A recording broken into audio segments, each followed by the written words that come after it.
Get ready for 2 hours of hard-hitting football talk, straight from their jocks about the jocks. It's Football on the Know with Jim and Joe.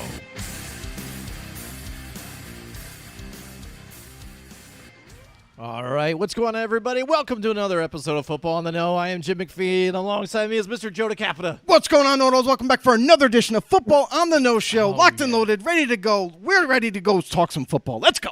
Absolutely. Another crazy week, Joe. I mean, and we've talked about this last week. I mean, it comes down to we think it's crazy, the things that are happening right now with the NFL, you know, upsets back and forth, the leading division leaders going down all of a sudden the next week to a team that doesn't look like they have anything to play for.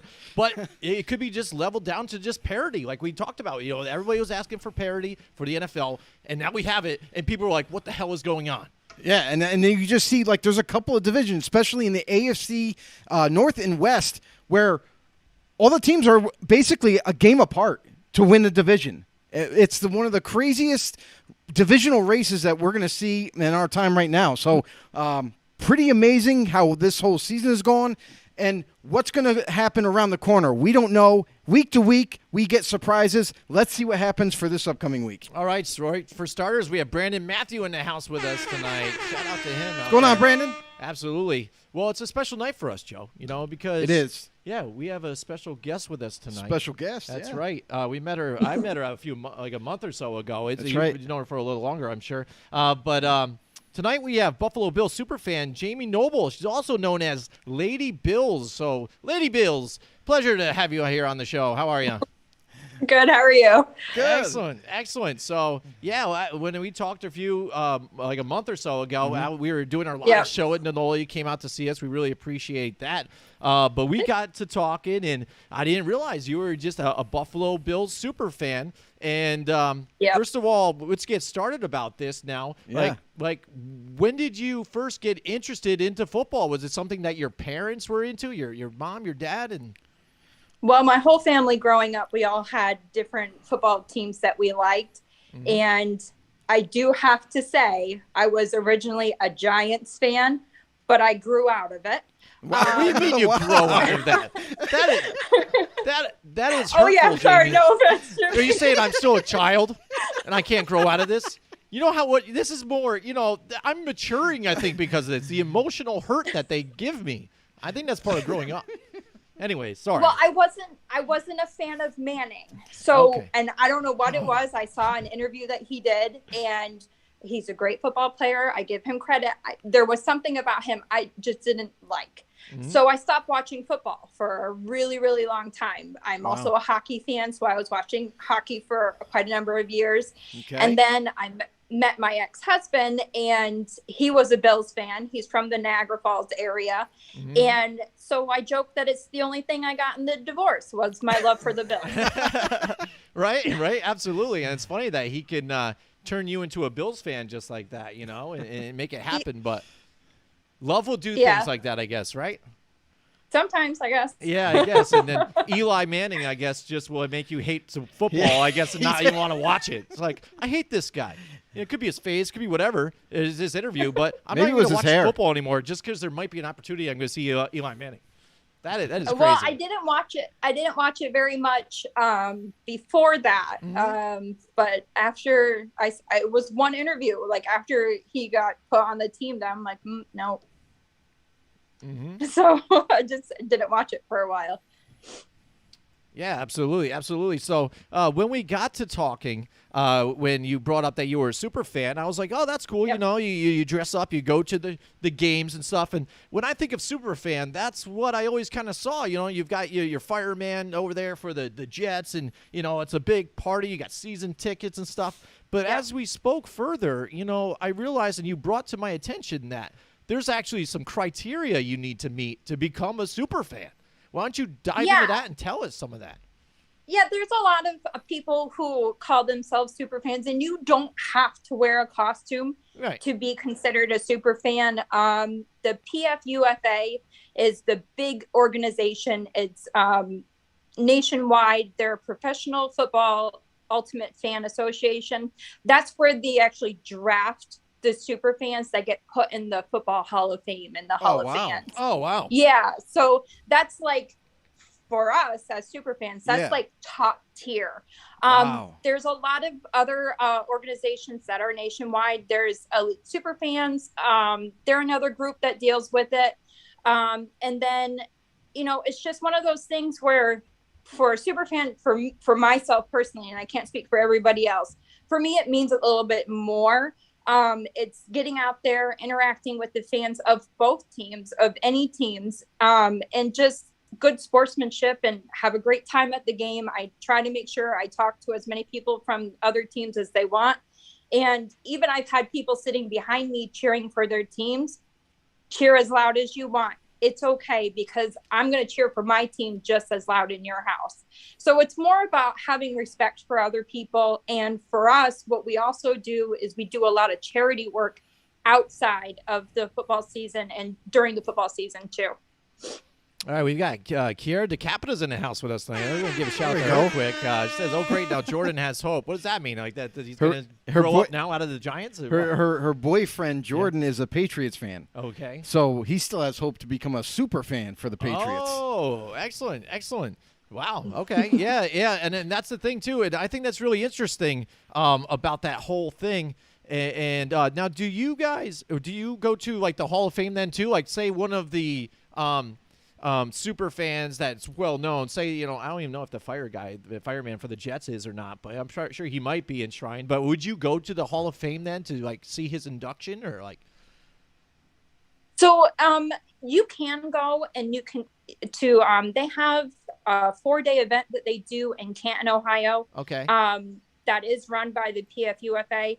I'm not a member. You actually have to be nominated to be in the PFUFA. Oh, wow. And I'm not quite there yet. I've only been doing Superfan for 3 years. Yeah, you'll get there. You'll get there. I think so. And doing what you're doing, I think, is amazing.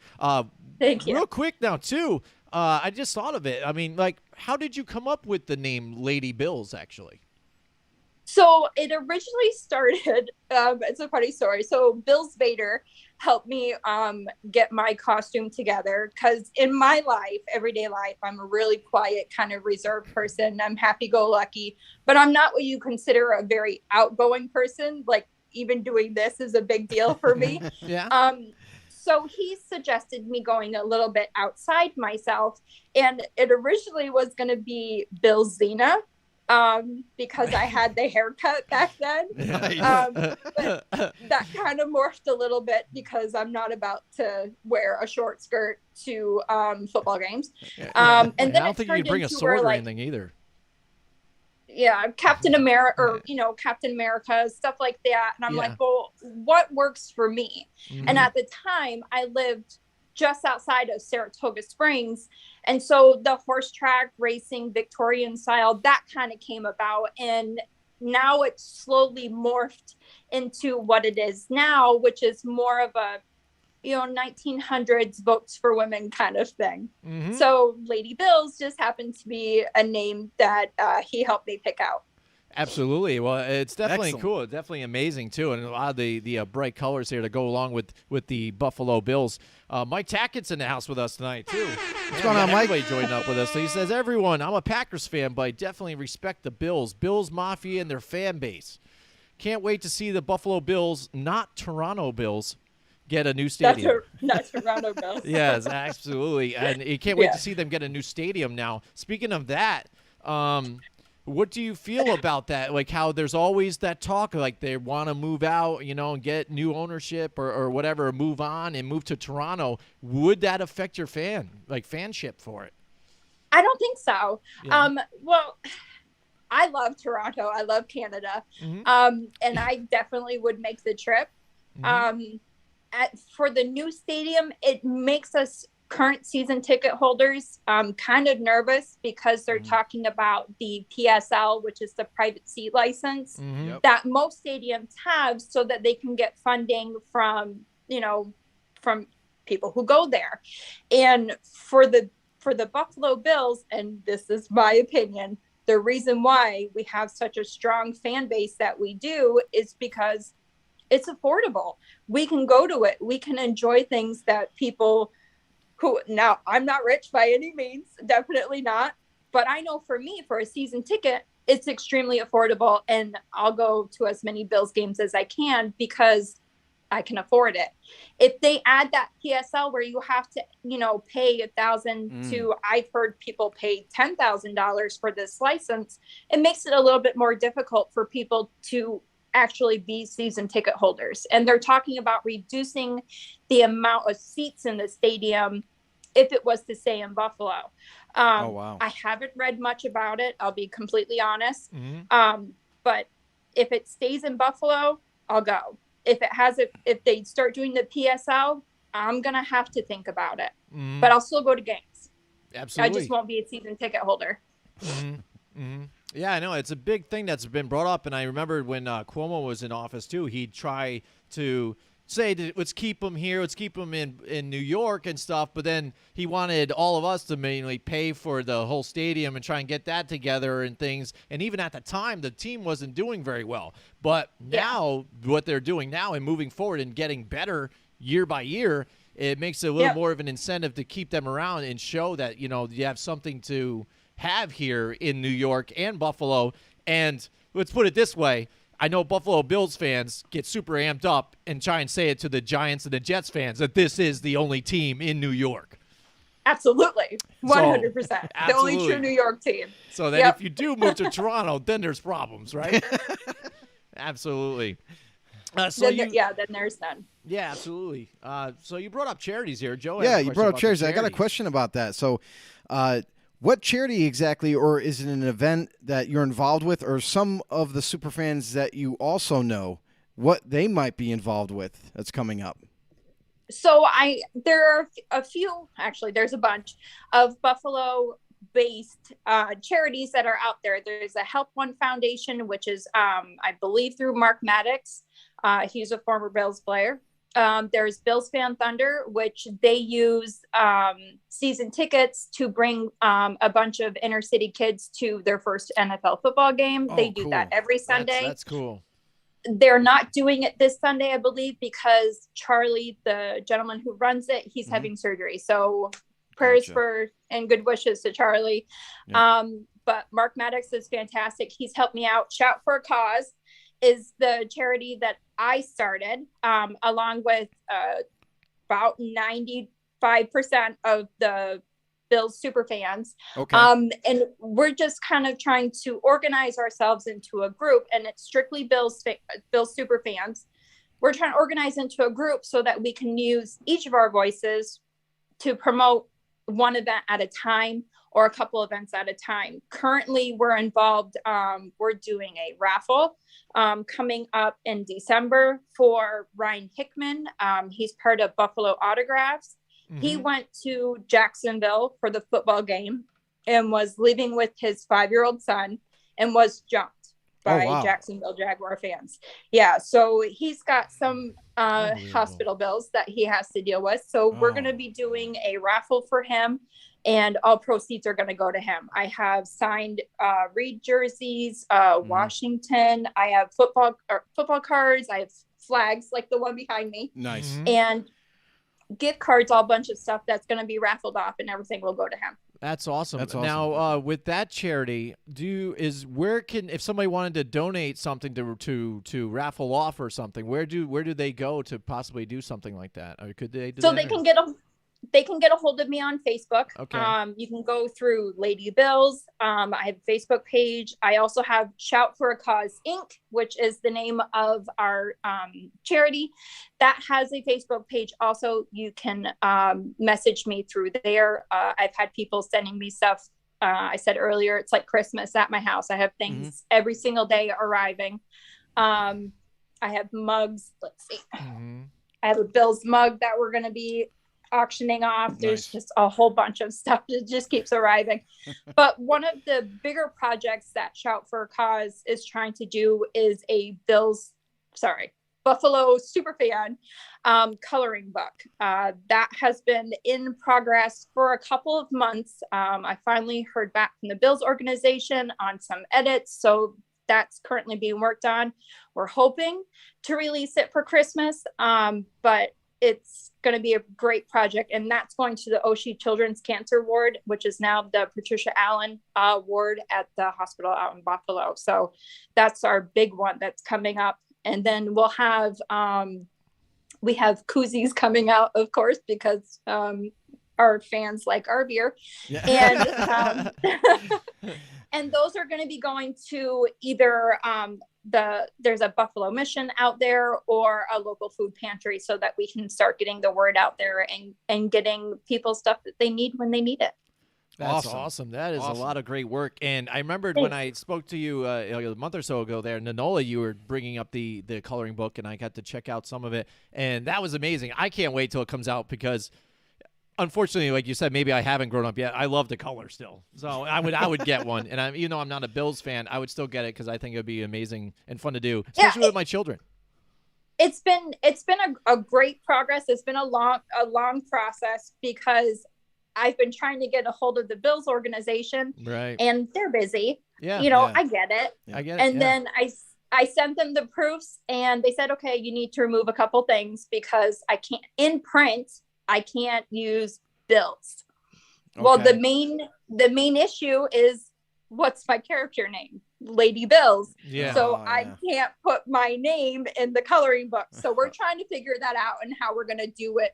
We may end up having it be like a scavenger hunt where if you go to a football game where there's no names in the books, if you see a super fan, we'll tell you where the next one usually hangs out so you can get them to sign your book. Oh, that's cool. That's a cool idea. Trying to figure out how we're going to make it work, but we'll figure it out, and hopefully we'll be getting that out soon. Definitely. That is definitely a cool idea. I mean, they even do that. Like when I went to the Baseball Hall of Fame, they have the whole, scavenger hunt kind of deal and, things and trying to find it and things. So I think that is really cool as well.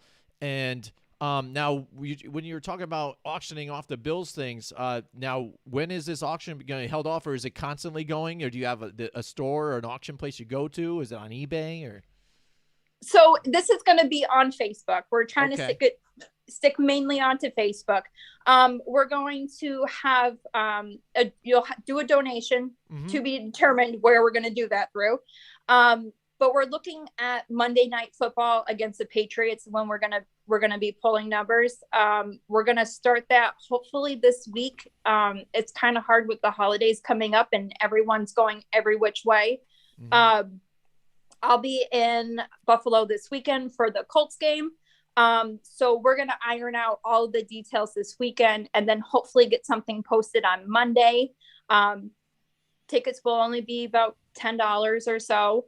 And, we'll give you a number and then we'll randomly draw a number and you'll win whatever item is for auction at that time. So. Excellent. That is amazing. That is cool. And it's the perfect type of game out there too. The Patriots and the Bills. I mean, a lot of people are getting amped up for that, especially now the Bills are in the lead of the division, but the Patriots are really getting close, nipping on the heels of the Bills right now. Speaking of which, we got Paul Matty in the house with us tonight and Zach Dooley in the house with us tonight. What's going on, guys? Attack. He's already out there. The Patriots fans are out here to watch Lady Bills and the Bills represent. I like it. So, I mean, the Bills right there. I wish them the best of luck. I will be praying from home. I won't be at that game, unfortunately, but I will be on the edge of my seat and hopefully no one will be nearby me to hear me yelling because I get pretty loud during the football games. And the stadium, you can't really hear me that much, but when I'm at home, I have to apologize to my daughter before the game starts. So that's what we like to call passion. That's what that is. There you go. Maybe that's what you need to do. You need to maybe get a couple of videos of you yelling at the TV and the reactions to some of the no plays. No one wants to see that. Oh man, amazing. Yeah. So because when I'm at home, I'm not always a lady when I'm yelling at the TV. Yeah? So that's okay. Not a lady, Bills, when she's watching it at home. That is great. At home, not at home. Yeah, absolutely. So Jamie, I have something that it just kind of popped in my head here real quick. Sure. So how long have you been a quote unquote super fan? Like how long have you been officially a super fan? So officially, it would have been 3 years if Okay. the COVID season hadn't knocked it out. Gotcha. So 2 years going to games. But there are people who have been doing it we have Bill's Wonder Woman who started just this season. And, Oh, cool. you know, it doesn't matter how long you've been doing it for. It's how passionate you are about it and about your team, and, you know, having good sportsmanship and, you know, putting yourself out there for charities and really, you know, getting the word out there about the amazing organizations that are out there that raise money. So, you know, for people who need it. And 3 years, you know, Bill's Vader's been doing it for, I think, about 6. We have Mafia Mondo. He's been doing it for a couple of years now. There's just so many of us, and it's really like a family. I look forward to going out and seeing my boys, which Buffalo Spartan, Bills Jason, and a few, you know, Mafia Mondo, Bills Vader. Those are the ones that I mainly hang around, and, you know, it's such a good time, a good time. And, you know, when it's not football season, I miss them and I talk to them as much as I can. That's awesome. That's cool. And, you know, that's kind of like, you get a sense of that, right? When you go to a live game, even if it's like you've gone like once this year type of deal, like me and Jimmy, we just went to the Giants Raiders game, and I know the environment, the camaraderie, the relationships that can be built in just a matter of minutes. Is pretty amazing. I mean, I met so many Raider fans. I met some Giants fans. We were talking about the game, and it's just if you haven't done so, I highly recommend to anybody, you must go see a live game, because it's unlike anything else. There's nothing like it. Yeah. If you like football, then go to a live game. You'll love football. Absolutely. It's a, you know, even if you don't know anything about it, which I know someone who went to a game recently who's not huge into football. Yeah. But, you know, she's gone to a preseason game with me and she's like, I get it. Like, I get it. I see what it is. And that brings me to my next question is, do you have a favorite memory that you can remember about these past 3 years as being the Lady Bills?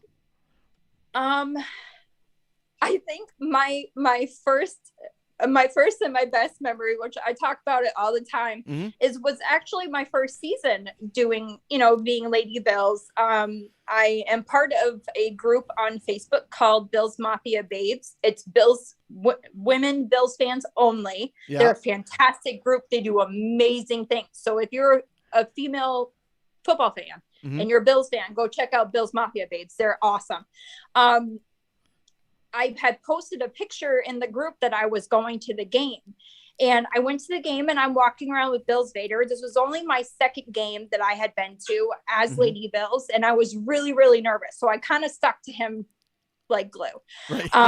And I always ended up being the camera person because no one knew who I was. They're like, oh, can you take a picture of us? And I'm like, sure, why not? I'm like, I'm in full costume, but it's okay. I'll take a picture of you. Yeah. And I hear screaming across Hammerlot. Now, Hammerlot is very busy and there's a lot of music and it's really loud. And I hear, oh my God, I've been looking for you. And I'm thinking it's someone yelling for Vader. And this girl runs up to me and she goes, I've seen you on, you know, Bill's Mafia Babes.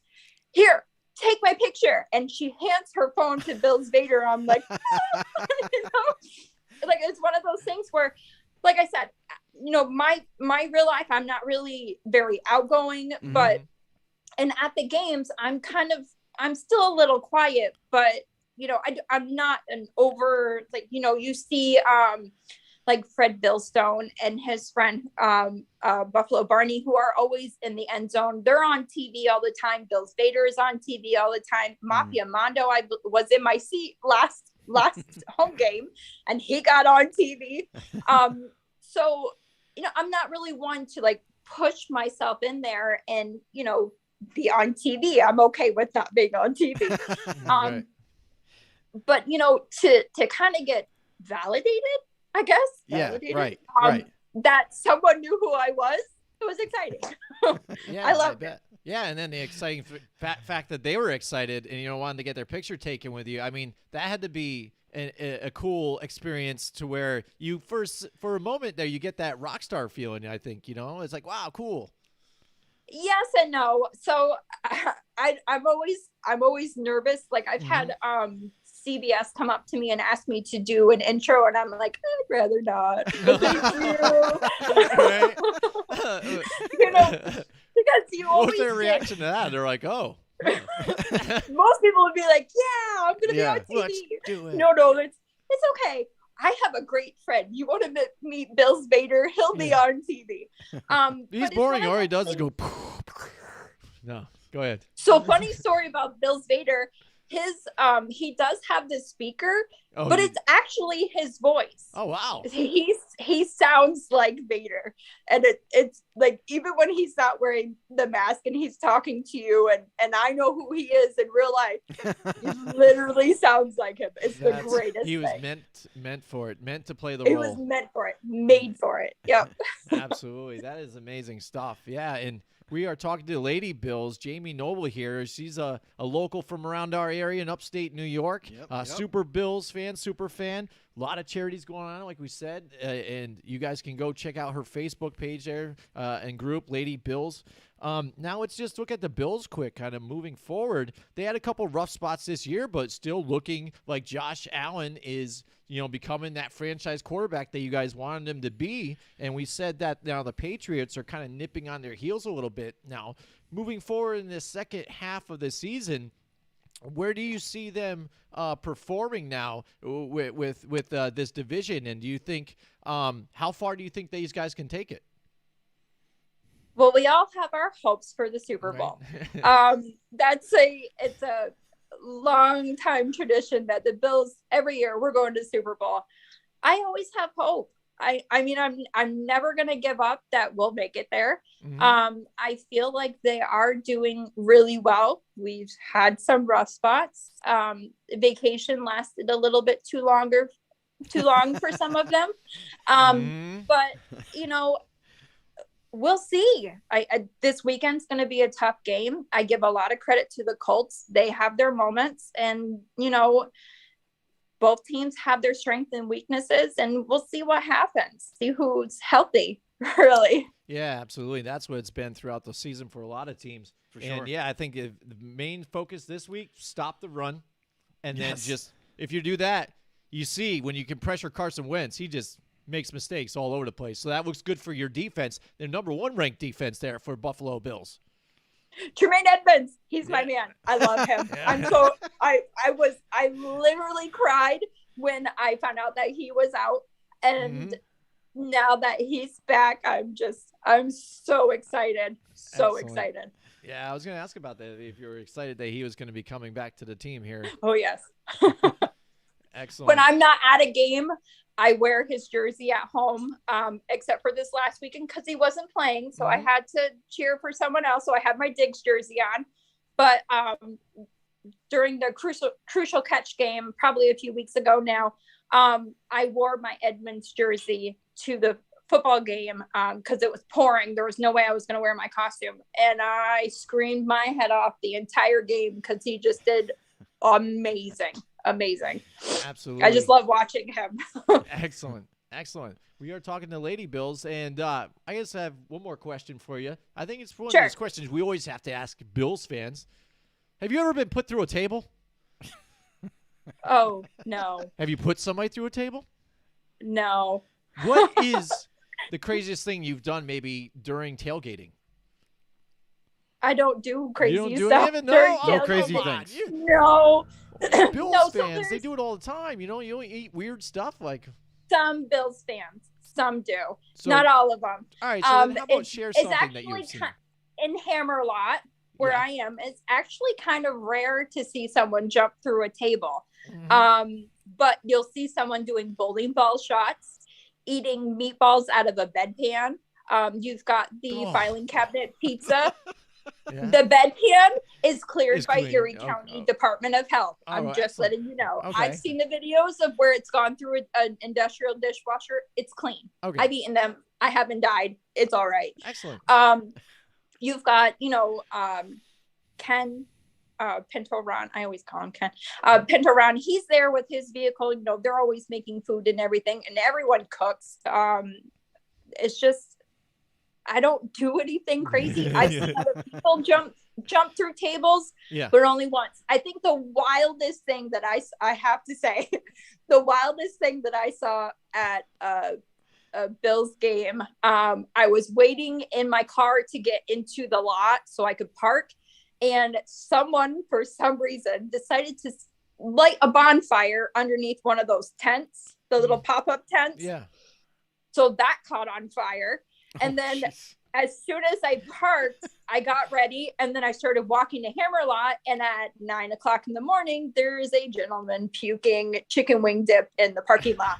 So not necessarily me, but I've seen some things. Seen some things. That's right. And whatever happens in Buffalo might stay in Buffalo, you know? No, it doesn't. No, it doesn't.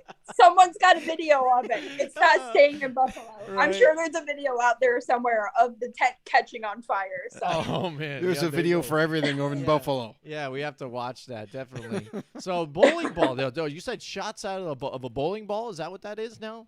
Is like, do they do a shot out of, like, the finger holes or something? Yes. Now, is that cleaned and like, or somebody used that bowling ball? Is that like something that gets passed around, or is it like a used bowling, or you're not sure? People just show up with one, like, here, do a shot out of it. So it's actually a stand in Hammerlot where people can go up and you can do shots. You're standing on a rug, usually of the team that we're playing against, and you do shots out of the bowling ball. I personally haven't done one because I don't drink when I'm in costume. Okay. But people have. I don't know what the cleaning habits are of the bowling ball. I can't say, but I do know everything is inspected by the Erie Health Department. So there you go. So I don't know. On top of it. They are on top of it. Yeah. That's right. We are talking to Lady Bills. And why don't you tell everybody one more time here about how to get to your charity events? I know we have Shout for a Cause. And Shout for a Cause. Check it out. Yep. How do we do it? How do they get to your Facebook page? And again, it was the Monday of the Patriots game is when you're going to do the auctions, right? Yep. We're going to be doing an auction for a fellow Bills fan who was injured at the Jacksonville game. We're going to be gathering a bunch of items and putting them out. Our Facebook page is Shout for a Cause Inc. You can go through there and you can message me if you want to donate items. We should be posting probably Monday or Tuesday, the link where you can donate the money. Everything goes directly to him. And then also we have my Facebook page, which is Lady Bills. I also have an Instagram, again, Lady Bills Noble, which, is my last name, Jamie Noble. And those are different ways that you can get a hold of us. Another group, if you'd like to donate, is Bills Fan Thunder. They do bring some inner city kids to their first NFL football game, every home game. So if you'd like to donate, we'd love your help. Excellent. That is amazing. Awesome. I really love it. We love having you on here. Paul Matty, he says, I partied with cool Bills fans at the Jags game. Yeah, I remembered he had said that he was going to go get tickets to that game. Yeah. And so I don't know if he ever told us what kind of fan, if he even liked the Jags or not, but I remembered I don't remember. Just brings up he's from Florida every time. Yeah, right. Hey, it's Paul from Florida. But he went to that game, and for Jags, they were able to take down the Bills in that one in a shocker. But I think what Jamie said, the Bills just huge shocker. They were still on vacation. Still, I think they were. There it is. And go say go Jags. He's Paul all says about go it, so Jags. He had been happy about that one. The defense looked good, and his Josh Allen looked good for that day. But thank you so much, Jamie, for joining us. Thank you. Pleasure. Thanks for having me. We love having you on here, and definitely keep us posted whenever the coloring book gets going here. I'm gonna get one, and we'll do our best to share. I'll get one your too. Charities as I well. like to color. Oh hey. Excellent. Oh, by the way, I am my personal Facebook page. I have a bunch of Raider super fans with Raider Nation. So hi to Raider Nation. There you go. Yep, still hating. One of these days, maybe I'll just come out and I'll be a super fan. One of these days. Maybe you got it, Joe. I got the bald head. That's right. You just you got to do it. I already have an idea, Jim. I already have an idea for a character. What is it? You know Kratos I was from gonna God say of that. War? I was going to say it. Kratos. Yep. All day Kratos long. from God of War, all Raider themed. That's it. right. Jamie, if you don't know who Kratos is, you got to look it up. Look it up. You'll see. Kratos.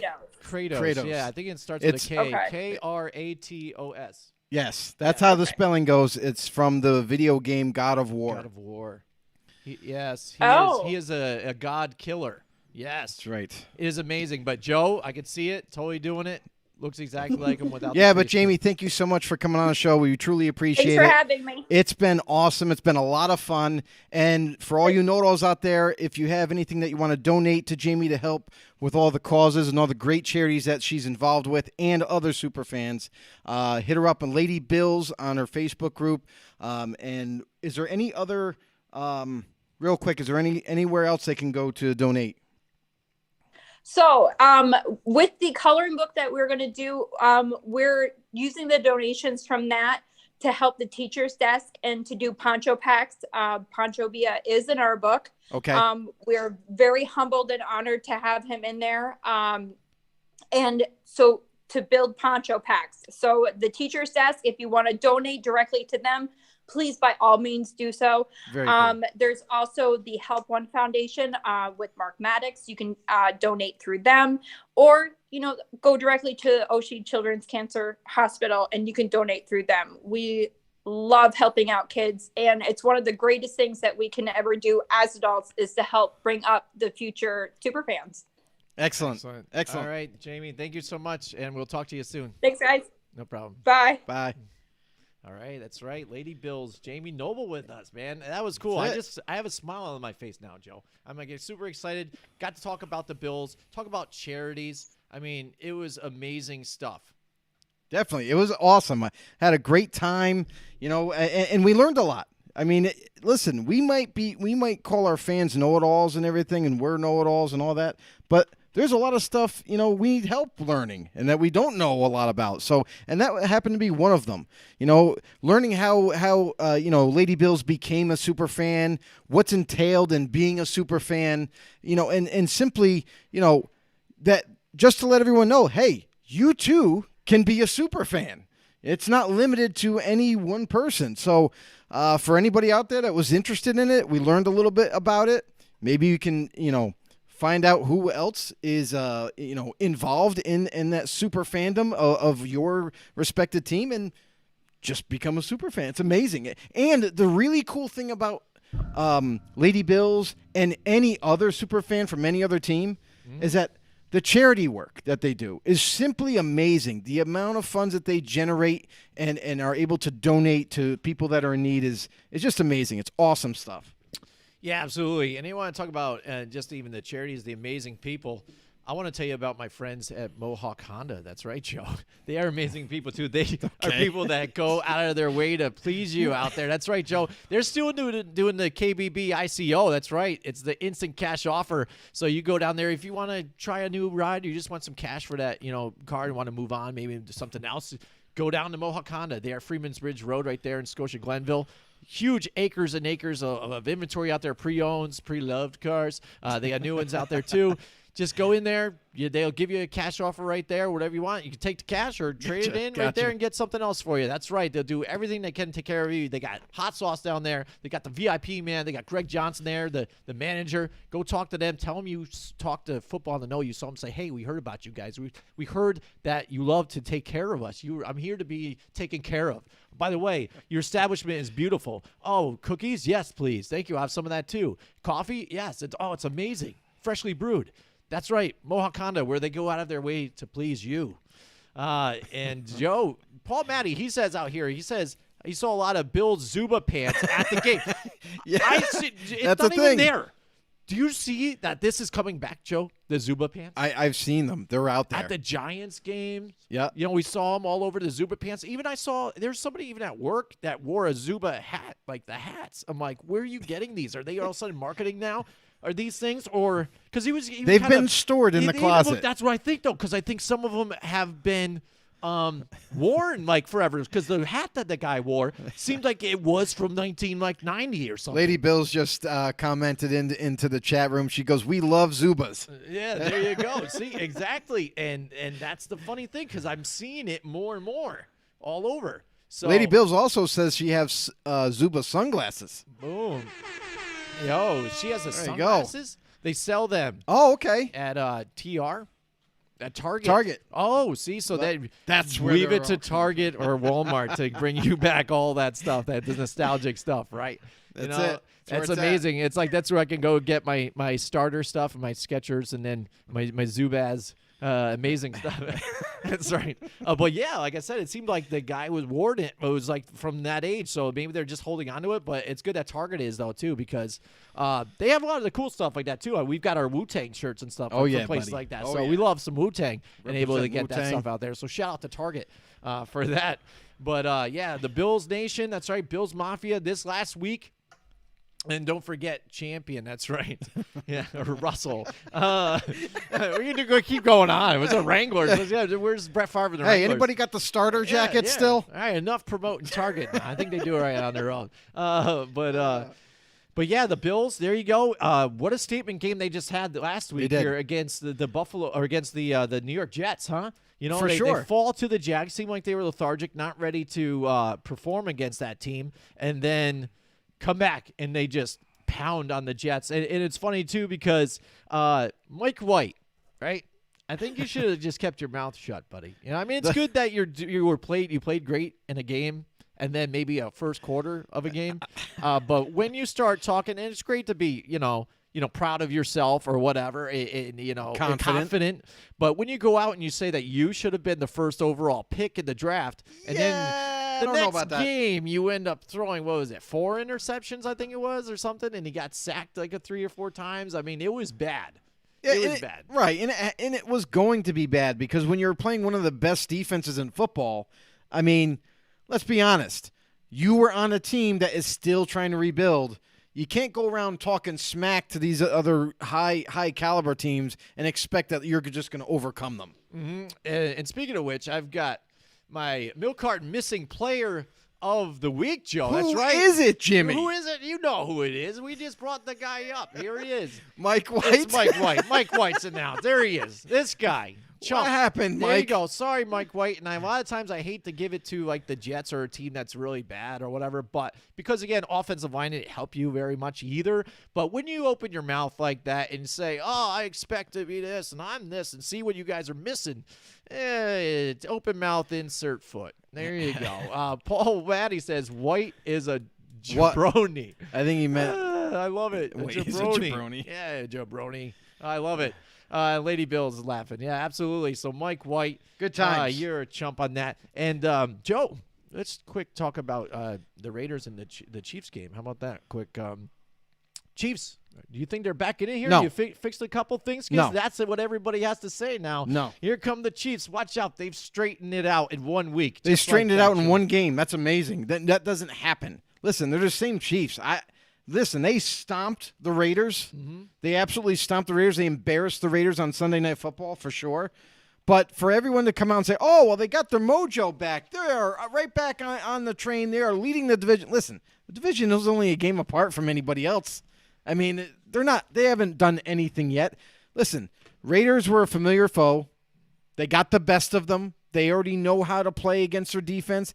And the funny thing for me is that Gus Bradley, the new D coordinator for the Raiders, kind of played into the hands of the Chiefs. He saw that other teams were doing a too high safety look, which where the Chiefs were struggling against. And that does protect all the deep balls, all those high explosive plays, absolutely. However, the Raiders don't play cover 2.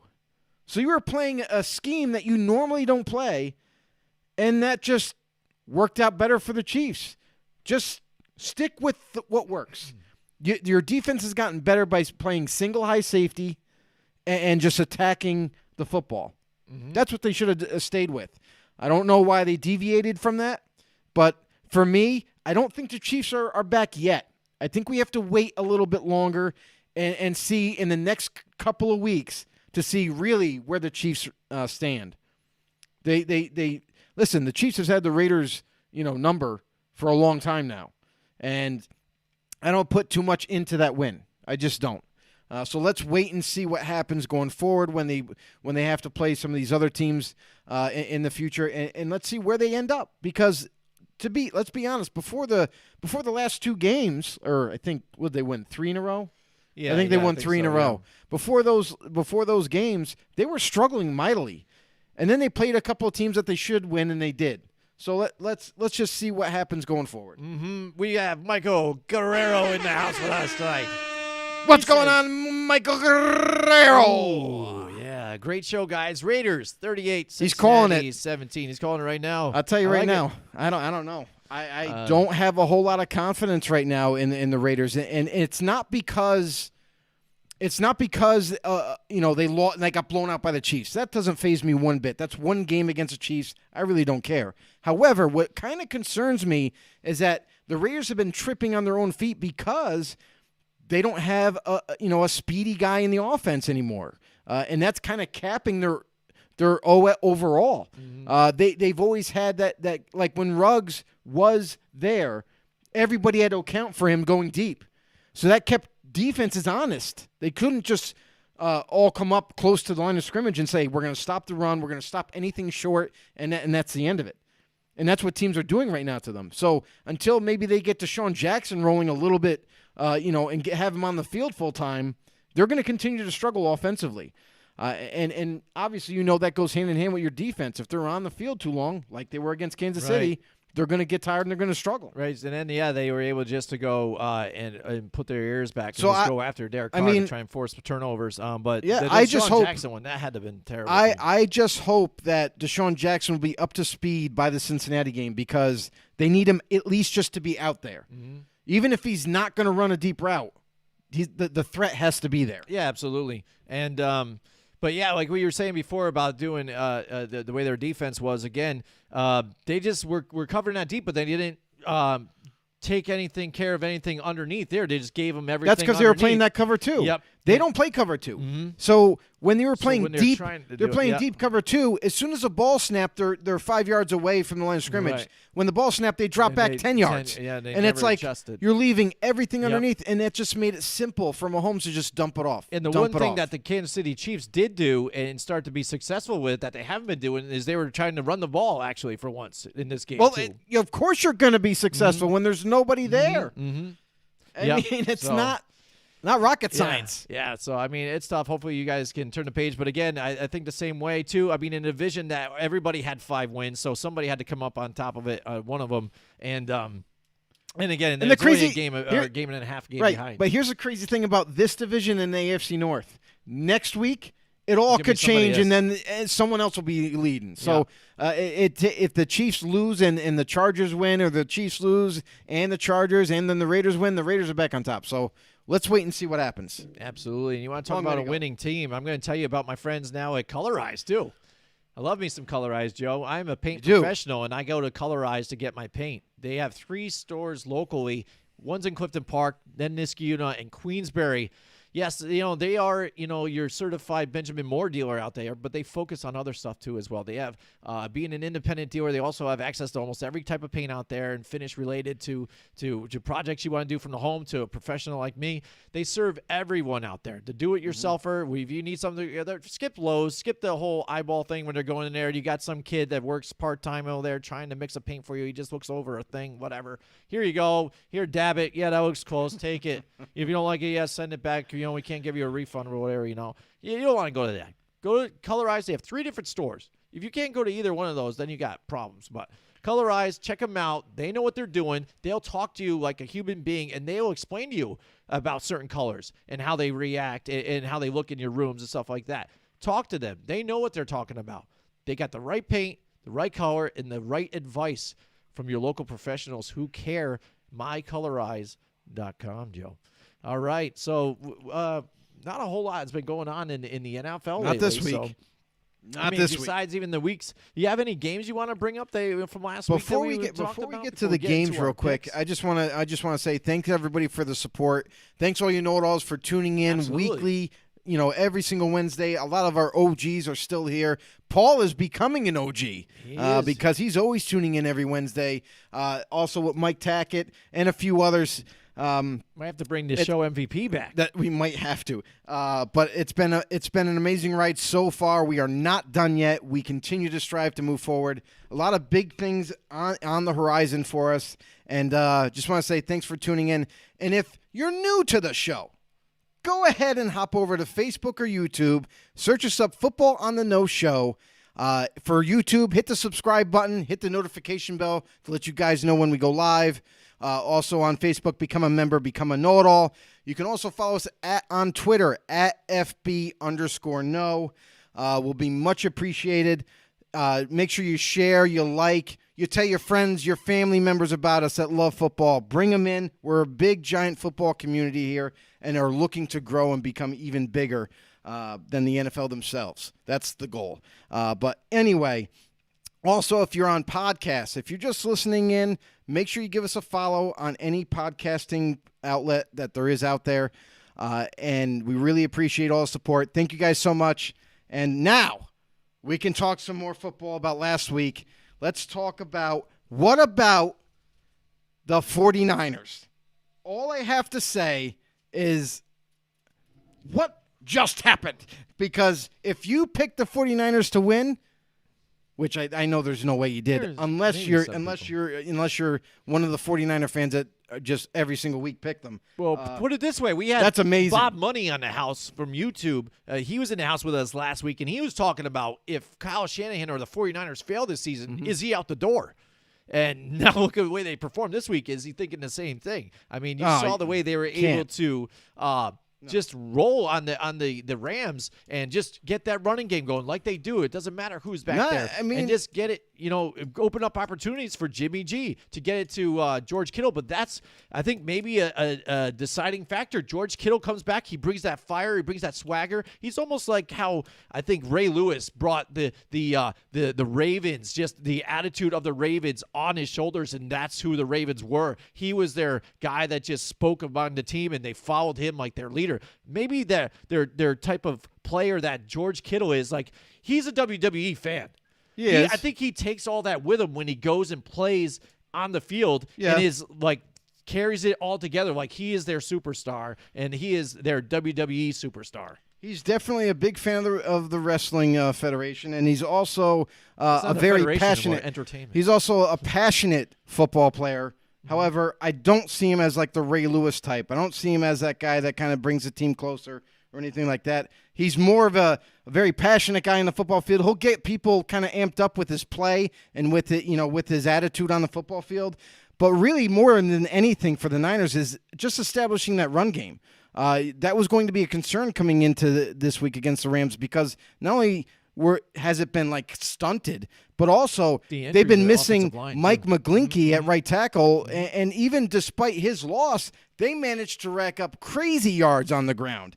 And that right there is the big key for me for the 49ers, is what really kind of opened everything up offensively. And then defensively, they just fed off of that energy. They're like, hey, our offense is putting up points right now. Now we got to deliver. And the defense just came alive. Despite Javon Kirkland not being there and this team kind of coming together, some injuries that they've managed to sustain on the defensive side, they all just came together, and there's been some big-time underrated players that have come up through the ranks for the 49ers and played big, especially on Monday Night Football against the Rams. We witnessed it firsthand, and the Rams, I feel like for the first time this season, struggled, just not struggled and didn't get the win, but they struggled mightily, offensively and defensively. Defensively, couldn't get the stop, couldn't get the ball back. Offensively, Stafford and company were just struggling to put up points. So is this going to change things going forward? Teams are going to use this game tape on the Rams and say, hey, we struggled before, but, man, let's take a look at what the 49ers did. Maybe we can find some things throughout that game tape where we can expose the Rams a little bit next time we meet up. Yeah, and that's the thing. The past couple of weeks, Matthew Stafford has not looked good. He's thrown pick sixes. Like my wife, she was watching the games with me, And she didn't even know what a pick six was until Matthew Stafford now these past 2 weeks. 2 weeks ago. I'm watching it, and I'm just like, oh, it's a pick six. And then, boom, and then another, thing. It just pinned them up against the end zone. They got down early, and I'm like, man, he's doing terrible. She goes, what's a pick six? I'm like, you see, he just threw an interception, and now he just ran all the way back. Touchdown is worth 6 points, so that's why they call it a pick when you intercept it. Gotcha. 6 points, pick six. She goes, oh, wow. So then this week happens, and I see another pick six. I'm like, oh, pick six again. She goes, I know what that is. And I'm like, yeah, you know what? It's the same guy that you saw last week and stuff. She goes, oh, I feel bad for that guy. I'm like, yeah, I do too right now. He's not looking very good for that. But, I mean, the people were able to get pressure on them. And for me, it seemed like they were trying to go to the deep ball a little too much, couldn't get the running game going, and that ended up being a factor here, and they never made adjustments, I think, like you said, too. Sean McVay being the brilliant mind that you are, especially when you're going against Kyle Shanahan, who's a brilliant mind, too, as well, just flat out got out-coached in that game.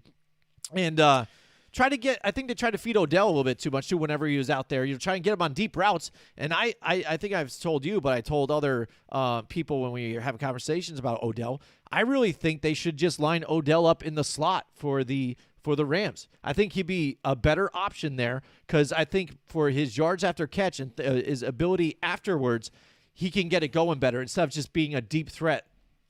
He's not just a deep threat either. I mean, know, but that's what it seems like. People try to utilize him as like only. It's like, let's get him deeper on those deep routes. I like him getting muddy on the inside and get out and make some plays. But that's where Cooper Kupp relies on. So I mean, you're not going to remove Cooper Kupp from that slot area just to insert Odell. Odell, he has a role in this offense. However, he wasn't on the field very much, hardly at all. And you saw him mostly sitting down in his Rams uniform, just talking to whoever was by him, that night. So until he gets a grasp of this offense, we're not going to truly see this Rams offense as a whole just yet, because you got to remember, Robert Woods went down really shortly after Odell signing with the Rams and saying he's done for the year. So because they were missing Robert Woods, I feel like that hindered their offense to run efficiently.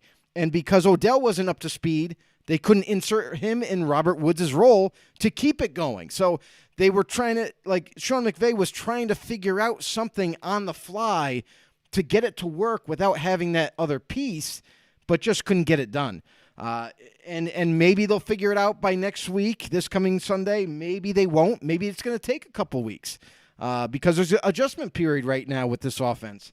And depending on who they're facing, Niners, no slouch. A division rival, a team that does play them really tough when they do have their matchups. But there's a lot to be said going forward to see what the trajectory for both these teams are. In the coming weeks. Yeah, I mean, you couldn't even see what Odell couldn't make up even what visor he wanted to wear. He started out with the dark shaded one, was off on that play, and ended up being the interception, and then went to a clear visor, Right. But I think you said something to me before the show about maybe also on the defensive side when Von Miller went to this team and people were super excited about it, that maybe now during that game, Von Miller got exposed for the fact that he is really solely just a pass rusher and cannot stop the run either as well. It's getting bowled over by George Kittle in the blocking situation too as well. And that's something that I've always had a pet peeve about. Like when Von Miller was with the Denver Broncos and the Raiders faced him twice a year, and everyone's like, "Oh, Von Miller, he's gonna blow your run up and he's gonna get at your quarterback and all these other things." Like I only saw Von Miller even in his prime. I only saw him as strictly a pass rushing type of guy. That's all he's ever been to me. When you ask him to go into coverage as a linebacker, he struggled. When he was asked to play the run, if you run at him, you can literally push him right out of the way, no problem. Yes, did he make some plays? In the run game, sure, but not enough to make a major impact every single down. So for me, clearly was just a pass rusher. Now he's getting a little older. He's getting a little slower. Now he moved on to the Rams. How well will this help out with Von Miller as a pass rusher for the Rams? It's definitely going to help attacking quarterbacks, But I feel like teams are going to notice these things like what the Niners did to them. If you're able to establish your running game, if you have a decent offensive line, good running backs, and you hand the ball off, you could pretty much run on this team. This team seems like they've been built for just passing defense. You know what I mean? When you got guys like Jalen Ramsey, yep. and you got now you're bringing Von Miller to rush the passer. You have Aaron Donald who can do everything, and create that pressure up the middle. There's a lot what looks to me as like they just want to attack what is now the new NFL thing is to attack through the air all the time. Now it looks like they're trying to do combat that. But if the Rams defense has to face a running team like this and they're able to establish that run, it looks like they might have some issues. Absolutely, Joe. Absolutely. Having some issues out there. And there's a few teams that have a lot of issues out there, too, with the way they've been playing. There definitely is. There's another thing I want to get to here is a game that kind of perplexed me, too. I mean, I picked Minnesota over the Chargers, but I'm going to be honest. I thought that game was going to be like right down nail-biter type, like the last possession type of game, and I was a little surprised on the Chargers. What does this mean for the Chargers going forward? Like losing to the Vikings, not to say that, they were a giant amongst the Vikings. They should have won. It's a major upset. It's not that major of an upset. However, what does it mean for the Chargers? What does it mean for the Vikings? Because the Vikings have struggled, week to week. It seems like they're close, but not really. And then the Chargers, it seemed early on that they were on this high trajectory to go right through the roof and just start winning a ton of games and maybe even possibly taking this division by storm. Now it looks like everybody's kind of on an even playing field. The Vikings, they steal a game away from the Chargers here, and what does that mean for both teams? I haven't seen anything that dictates to me that both teams are ready to take it to the next level. It seems like everyone is, mediocre at this point. Yeah, for the Vikings, I think it goes right around Dalvin Cook. If you can't get Dalvin Cook going, then you're not doing anything. Because when I saw him a couple weeks ago, that's what I was telling you. The offense looked really vanilla, and they kept doing play action when they weren't even running the ball. That's a no-no to begin with. Yeah, when you can get it going and get your running game going and have him as a threat there, you see they do much better, and they're able to get it to Justin Jefferson as well, because that's one of the guys that was on my milk carton too one of these weeks because he wasn't performing well because it's the way the Vikings offense was running. And we already know the defense is struggling here and there, and they're nothing like they were before. But that offense, Kirk Cousins, they went and got him to try and be that guy to get them to that next level, and they haven't shown it, and now time is running out, and you've got Mike Zimmer there too, to where fans are getting a little upset with. He's getting older, and they're kind of just like, all right, I think maybe it's time for him to move on here too. So for them to steal, I'd say get a win out of here too. Plus, I think in that game there was a few calls that from the referee's point that we could say that about every game. You could, whatever, but they were lucky to get a win like that, and that's one of those games where with this division, when you talk about the Chargers, one of those wins where like, I wish we could have had that one back, because one of those games that's tight ones that you probably should have had, you didn't get, and it might come around and bite you in the ass after. It definitely will. So and that's that. Another game I want to talk about is what happened with Tampa, guys.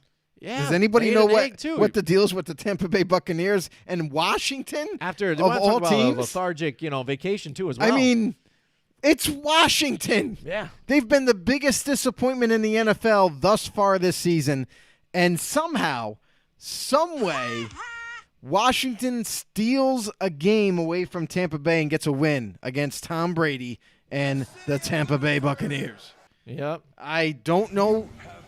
I have no idea what happened. Paul says too many injuries. Well, I would say that good teams find ways to win despite your injuries. Like, yes, I get it. There are some injuries that play a bigger factor than others. And I would say if Tom Brady was out this week, I would grant you that discussion. Yep. Because when you lose your starting quarterback, that means like you're royally screwed on offense. Right. But they still had Tom Brady. They still had a decent offensive line. They still had some weapons at their disposal. I mean, even defensively, I understand they got a lot of injuries on the defensive side, secondary-wise and so forth. But still, playing Washington, to me, that there's no excuse for Tampa to lose that game. Right. And you still have playmakers on offense still. It's not like all of a sudden you lose your top 2 receivers or whatever, and then all of a sudden even your tight end for that matter, and then you're done. You know what I mean? You had nothing to do with it. The Giants have put up some competitive games when they're on their 4th, 5th string wide receivers getting guys off practice squads to come Sometimes play. Offensive linemen. Yeah, exactly. They're struggling there too, and they're able to be competitive. I think again, it was one of those games that they just weren't ready for. They overlooked them. I think they were looking at this and like kind of like, all right, so it's Washington. They're not who they were last year. We're not going to do it to us, and they went and did it. And even when Chase Young went out with the injury, it still was. And I'll tell you right now, I mean, that right there, that's a huge blow to the Washington defense, because despite their struggles, that was their bright spotlight. You know what I mean? Chase Young, now he's gone for the year, and Montez Sweat is also going to miss like at least a month. Paul Matty says any given Sunday, and that's the thing where we're seeing this season that we were talking about, and everybody's super excited about it. They're thrown off. They're like, wow, just any week something different can happen. And again, that's the parity that everybody wanted. Now you're starting to see some of that where everybody's more on a level playing field here. And that's the thing too, is like even like Mike Tackett just said, lack of execution, coming out flat, caught up with them on the road. It's an AKA trap game. And you might be onto something, because I feel like this week, the last couple of weeks, it feels like there's been a lot of trap games lately. Teams that should take the assertion and just go and take over a game that they should win. That even though every week is a must win for any team, but games that you're expected to win, they lose. That's what the motto is this year in the NFL. It's like, you need to expect the unexpected now. Because we just witnessed that with Tampa Bay and Washington. We also witnessed it with Baltimore and Miami. Another game, Thursday Night Football, that kind of perplexed me a little bit. Miami came out balling. That was a fun game to watch. Yeah, it was a great game to watch. We were at the end zone, by the way, in Mechanicville. That was a great time. Great time. Great food. Great people. If you see Larry's the owner of that establishment, the End Zone in Mechanicville, New York. If you guys are around that area, or even if you wanted to stop by, they have some phenomenal food, great pizza there. Say hello to Larry. Let him know Football on the Nose showed up. Yeah, absolutely. Great place to go check out the games too. TVs everywhere. It was cool. It was a lot of fun. It was a nice place. That game was exciting. He's a Dolphins Larry, fan. Congratulations, by the way. He got the win. He had to have been hyped on that one. So he was great. excited. But that's another game. Like, Jamie Noble says awesome food. There you go. The last 2 weeks upsets have been great for the league. Paul says, yeah, absolutely. Again, I think it knocks it back down to where people expect, this is a rollover game. But you got that entertainment value now. So it's like that's what's being sold right now. It's like, it is literally any given Sunday for any given team. You never know what's going to happen. And I think even the fan base and even the teams enjoy it when they get to see, because you see it every time now. Now that everybody can post a meme. You see it like in that Baltimore Ravens game. Every analyst had the Ravens across the board were winning that game. Oh, yeah, because it's expected. Yep, and then all of a sudden the Dolphins win. So there's going to be a meme the next day like, these guys were wrong. That's what's also made to throw it into their face. It's what's also made this season very difficult to pick games. Like, you know what I mean? Because just when you think you're like, this is an easy one, Tampa Bay all the way, Washington shows up. Absolutely, and then all the injuries that are falling into it. So it has been an amazing week, an amazing season. We love that we have you guys with us out here. But Joe, why don't you tell us and everybody out there about our friends at Johnstone Supply? It's freaking getting cold here, Joe. It's starting to snow in some areas up here. It's getting a little cold. Listen, I've done some deliveries up north now, and there's snow up there already. You know what I mean? Because you get up in there, those mountains, you see it coming. Snow caps on the pine trees and all that. That's headed down our way, guys. The final few months of 2021 are here. Everybody, we're getting there. We're getting to the winter months here. And that means the holidays are approaching. Make sure your home is safe and warm this season, thanks to Johnstone Supply in Troy, New York. The Goodman furnaces are now in stock. That's right. You just heard it here, right now. The Goodman furnaces are now in stock. Goodman furnaces are not only made in America, but they are also the perfect blend of efficiency and dependability for wherever you may live. Don't forget to clean out your air filters before your friends and family visit this season. That's right. That's good. Find out about ways to purify the air in your home and to adjust your air filters before the big holiday season by connecting with Johnstone Supply in Troy, New York. Visit them on 6th Avenue in Troy, 8 a.m. to 5 p.m., or call them at 518-272-5922. That's 518-272-5922. Whether it's George, Tom, Kev, or James, the crew there will offer you the best recommendations for this season. Call them today to get the best advice on how to prepare your home for the snowy days, the ugly, the dark, all that, the ice, all that deal. And to change your boilers or furnace, call Johnstone Supply in Troy, New York at 518-272-5922. Or leave them a comment on Facebook. Yeah, absolutely. Let them know that you were recommended to them by us. That's right. Check them out. Johnstone Supply in Troy. Give them a ring. Again, I got my furnace going and stuff like that. I love that Johnstone Supply is there to take care of me too and keep my family safe. That's what I like most about them. And the most important thing during the wintertime. Because I run the wood stove. I got the furnace and everything too. So Johnstone Supply, we love having them aboard. Jamie Noble says she's here with the show with us now. We just had an interview with her, and now she is enjoying us with you know-it-alls out there with the show. It's a pleasure having here Mixing now on the it up. other side too as well. She said at the beginning of the year, teams who have been not great for the last few years are shaking it up. I remember even that comment that she had on our live show before she had brought that up. We vouch for that there. That's right. Yeah, and they are, and it makes it a lot more interesting and definitely definitely shakes. Definitely hard to do our picks. Up. And you want to talk about the picks, Joe? The picks competition is real fierce. This year again. It's fierce. Joe's still got the lead on me. I just can't get him. I'm just far behind, and Joe keeps just getting there, and I just can't make it. But there's a lot of time left over. A lot of games and a lot of weeks, and we got that extra week now, so that gives me that extra bit too. But if you guys don't know, hey, I never had an extra week. What the I heck? know, I get that extra one now. And then again, if it stays close, this could go into the playoffs. Who knows?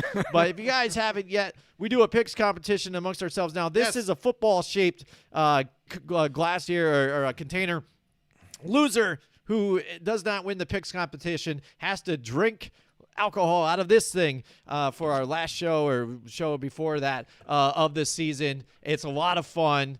Joe has done it the last couple of years and stuff, but I'm getting primed ready. This could be a lot of fun. I know Joe doesn't want me to work the board and everything and stuff. I might have some crazy graphics going on and things like that, but it'll be a lot of fun either way. So make sure you guys sit tight for that and tune in for that. But picks competition is getting real, Joe. So let's go to our picks. Mike Tackett posted his picks earlier. Yeah, let me see if I can why don't you grab take that. a look at that? Unless I can bring it up here on Restream.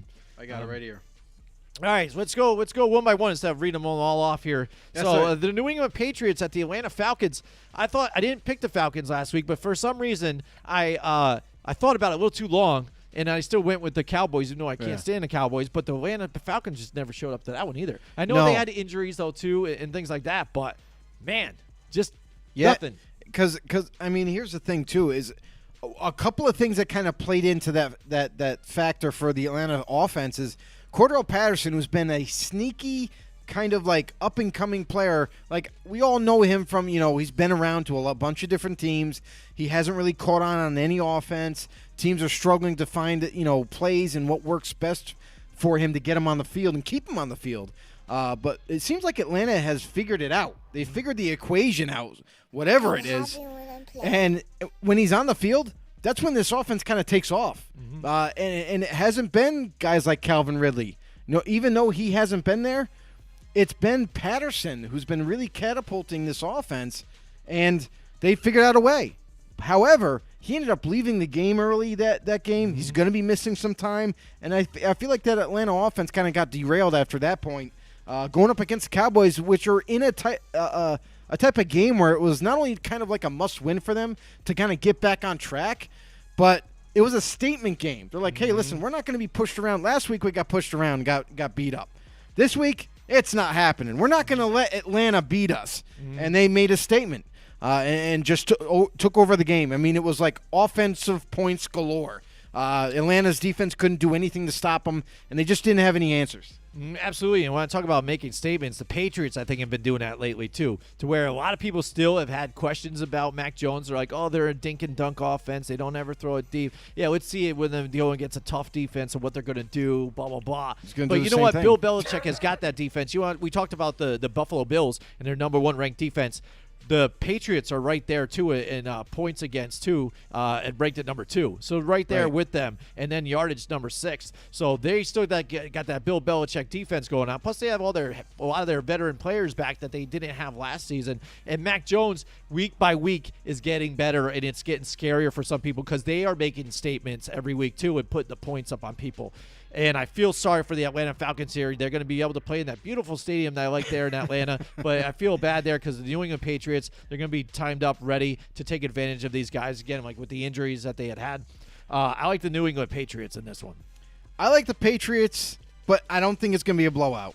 I really don't. Every time there's been a primetime game where we kind of thought, oh, this is a landslide. This is definitely a shoo-in win. We've been surprised.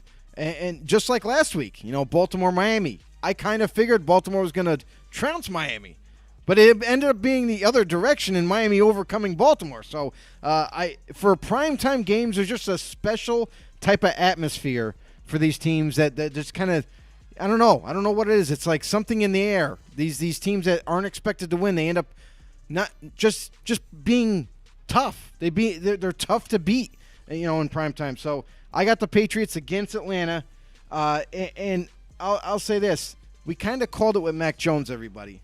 Just saying. Football on the know, we've been on the coattails of Mac Jones since the draft and saying that if it was possible, if it happened where Mac Jones ended up in New England, that would be their franchise quarterback, and in his rookie year, he would not only fit this offense to a T, but he would excel, and we're seeing it.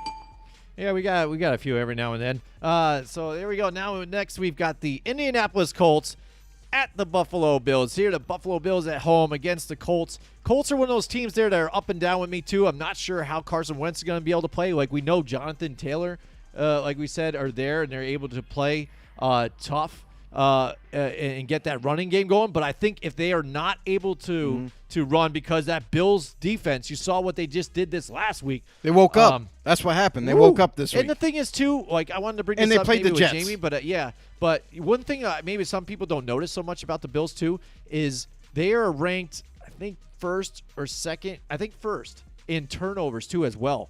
In getting turnovers. They've got 15 turnovers so far this season.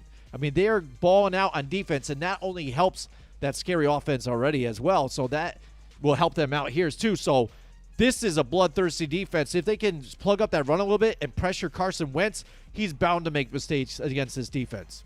And this is the game plan. This is what it is every week against the Colts. You have to stop Jonathan Taylor. That's it. That's what their offense runs on.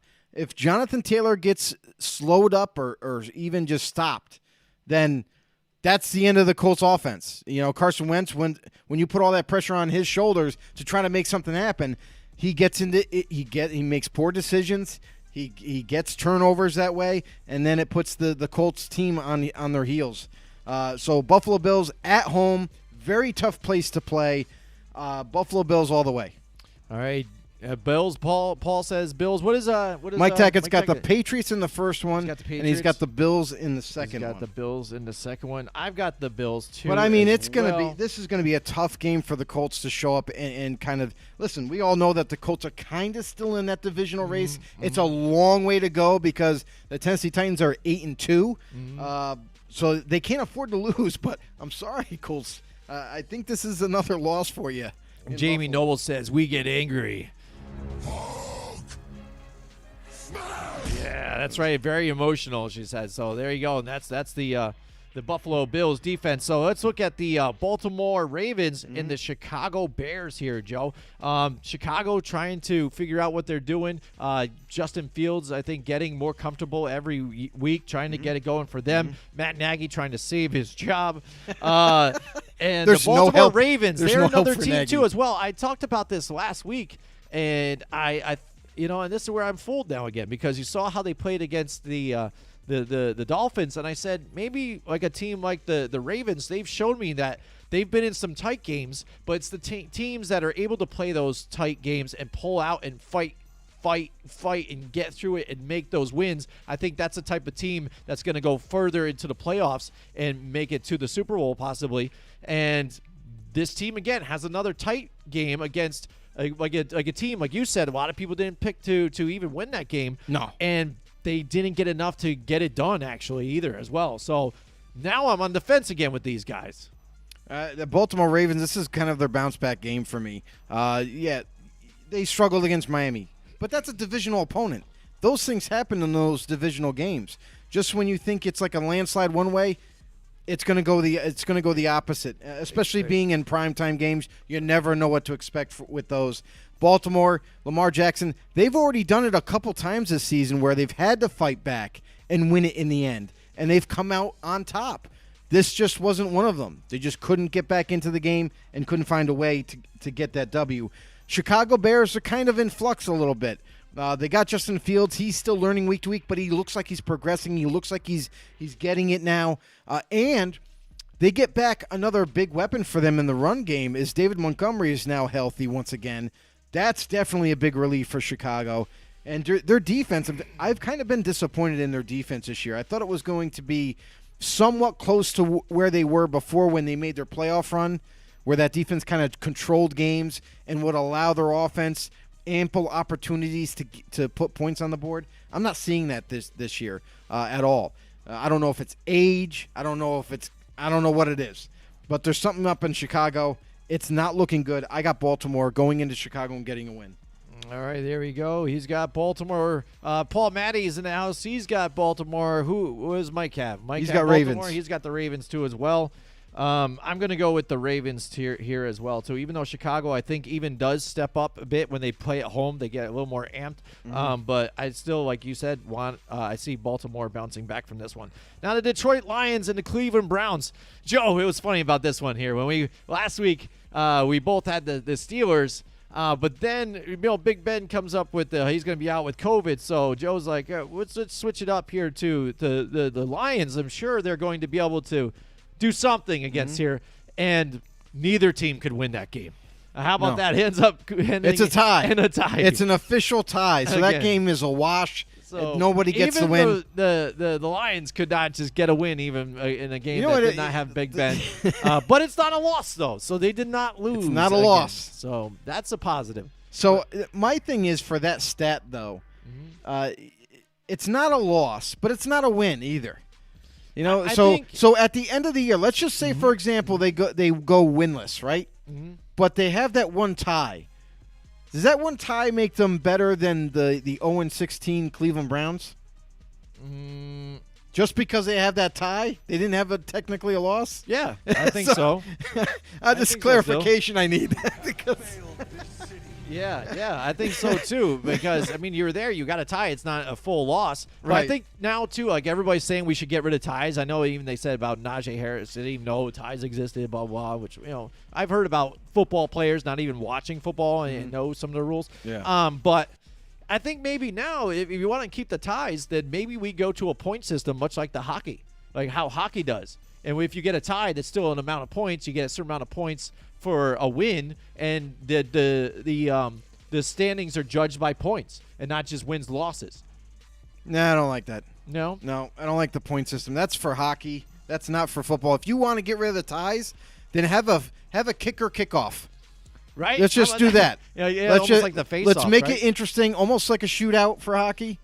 But make it interesting. You start at the 50. Kick what a 50 about yarder. You set up your offense at the 10-yard line, and then you just do a shootout, one play on either side. You get the score, you don't. You get the. That's a lot of guys moving around. But it's a lot of fun, though. Imagine that, just one play, see what happens. I think the NFL wants to get away from adding time. But it would be a lot of walking back and forth, though, Yeah. too, unless you just set the two kickers up on either end. Yeah, and you just kick. So camera one, camera two, camera one. I think that would be better, and it just keeps going 10 yards back at a rip. Yeah. 50, 60, and then 70, which would be really hard to get, but it's possible. Yeah. But with no rush. Yeah. It's just straight up let the kicker kick it. Just like it was, just like warm-up kicks. Yep.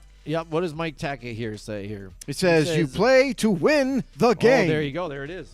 You play to win the game. Oh, Mike Tackett also said, "I didn't even know you could tie in the NFC." Yeah, in the NFL. Yeah, that's what he said. Yeah, and you can. and it's funny because some of these people too. What again, it is don't even watch football if they're not playing. You get one overtime quarter, and if it ends in a tie, both teams have had ample opportunity to have the ball, and if it doesn't go anywhere and time expires, that's it. It's a tie. Yeah. So, all right. So now we got into that whole thing, but let's actually talk Detroit about and the Cleveland. game that's happening. Detroit and Cleveland. I think Cleveland has an opportunity to win here against the Detroit Lions because, again, they can't get out of their own way. But Baker Mayfield, again, coming out with that contusion again. Now, this guy is gotta stop playing. battered and bruised. He needs exactly. Stop playing. I was saying it to my wife again, and she's a nurse practitioner. When I start to ask her even about some of these injuries because she knows what they are and stuff, I'm like, what the hell is this? Now, what is that? Blah, blah. And she's just like, that guy's trying to play still? I'm like, Yeah. I don't know. He's dumb. He's trying to win for this, but I think they would be good with Case Keenum. They won with Case Keenum before. Yeah, because they can do it. They can put him in right now. They can feel confident putting Case Keenum against the Detroit Lions and still pull out a win. I'm saying right now, this week especially, watch for Case Keenum to be the starter, not Baker Mayfield. It just has to happen right now. Baker Mayfield is so beat up. He even said in a press conference past couple of days that he was like, yeah, I'm just beat up. Well, if you're admitting it to the press, you're beat up. You need to stop playing for the betterment of your team. Stop trying to be the tough guy and trying to push forward and trying to barely throw a football. Just sit the fuck down. Sit down. That's right. That's right, Trump Donald. Trump says sit down too. So so either way. And honestly, I think Case Keenum gives him a better shot at winning. Mm-hmm. I think so he's too. a more efficient quarterback right now. Mm-hmm. Yeah, and I think last week not having Nick Chubb and stuff was a big problem for them too. Again, I look for him to return this week. So returning this week again off of the COVID list, stuff like that. Even if they have Case Keenum, I just like their chances here. I like the Cleveland Browns. I'm sure Joe does too. Detroit, Paulie listen. likes it. I will say this, Detroit. Listen, this is by no means. Sit down. We're not picking against you because we don't think you're a competitive team. That's one thing they have. They can put a feather in their cap about. Every week to week, one big pile of shit. They're definitely competitive. You know what I mean? Mm-hmm. Okay, Cleveland that's and great. Cleveland, They fight to be competitive. I like it. Well, I mean, Well, they do. No, they are again, competitive. they are. That's what I'm saying. Like Yeah, they're not a losing team where they're Yeah. like just not involved, not even close in the games. Mhm. They're right there. They just can't get the W in the end. Mhm. Cleveland, I'll say this: Cleveland has the best running back backfield in the NFL.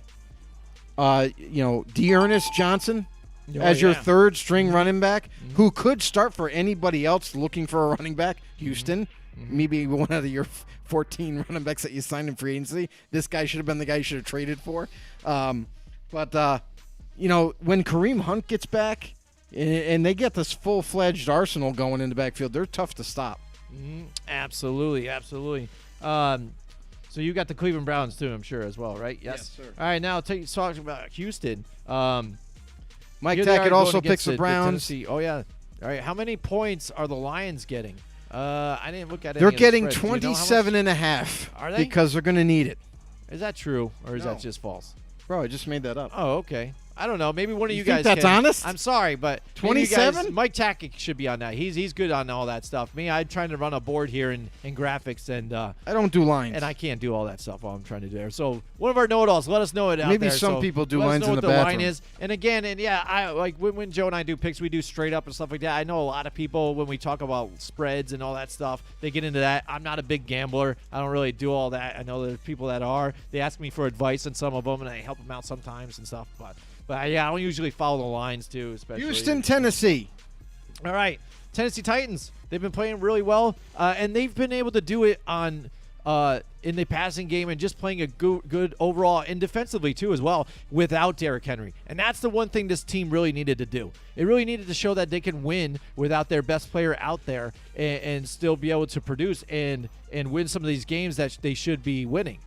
So it's great that they can get it going, stay 8-2 without their star there too as well. I know they're done with Julio Jones and stuff, but I don't think he's been a super duper factor though. He's been injured. Here, he's out. and he he was getting injured. I called it last season when he was with the Atlanta Falcons that he was going to take a turn for the worst, and it looks like that is happening now for him. This it is just happens because he's getting older. This is no surprise. No surprise. Julio Jones throughout the course of his career has been injured every single season, just about. Mm-hmm. So now you face a Houston Texans team again that's just not a winner in any means. They're trying to get things going, trying to feel it out what they have. Here we go. Per Vegas, Mike Tackett's on it. He says Browns are 11.5-point favorites right there. Paul Matty says he's taking the Titans in this one. I'm going to go with the Titans here as well. I think it's pretty for the Houston again, Texans. now you want to talk about craziness. Now if the Houston Astros, they should use the Houston Astros because they cheat to win, so you might as well put the Astros in there to play. But if the Texans can pull out this win, then my mind is freaking blown. Well, for the one organization in this NFL that has managed to dismantle their team prior to the season starting and during, it's going to be hard to pick the Texans. So, definitely Tennessee Titans. They're on a roll, even though they don't have Derrick Henry. They got like a running back by committee approach right now, and it seems to be working. They've been kind of letting Ryan Tannehill throw the ball a little bit more, but utilizing Adrian Peterson and Jeremy Nichols and everybody that they have at their disposal, it seems to be working in Tennessee, and they're still rolling on. So Tennessee's defense, I got to give them credit because I'm going to tell you right now, before the season started, I wasn't too confident in this Titans defense. They've managed to mature and get better every single week this season, and it looks like maybe the defense at the moment is the strongest part of this team and is helping carry them down the stretch. Tennessee Titans all the way. That escalated quickly.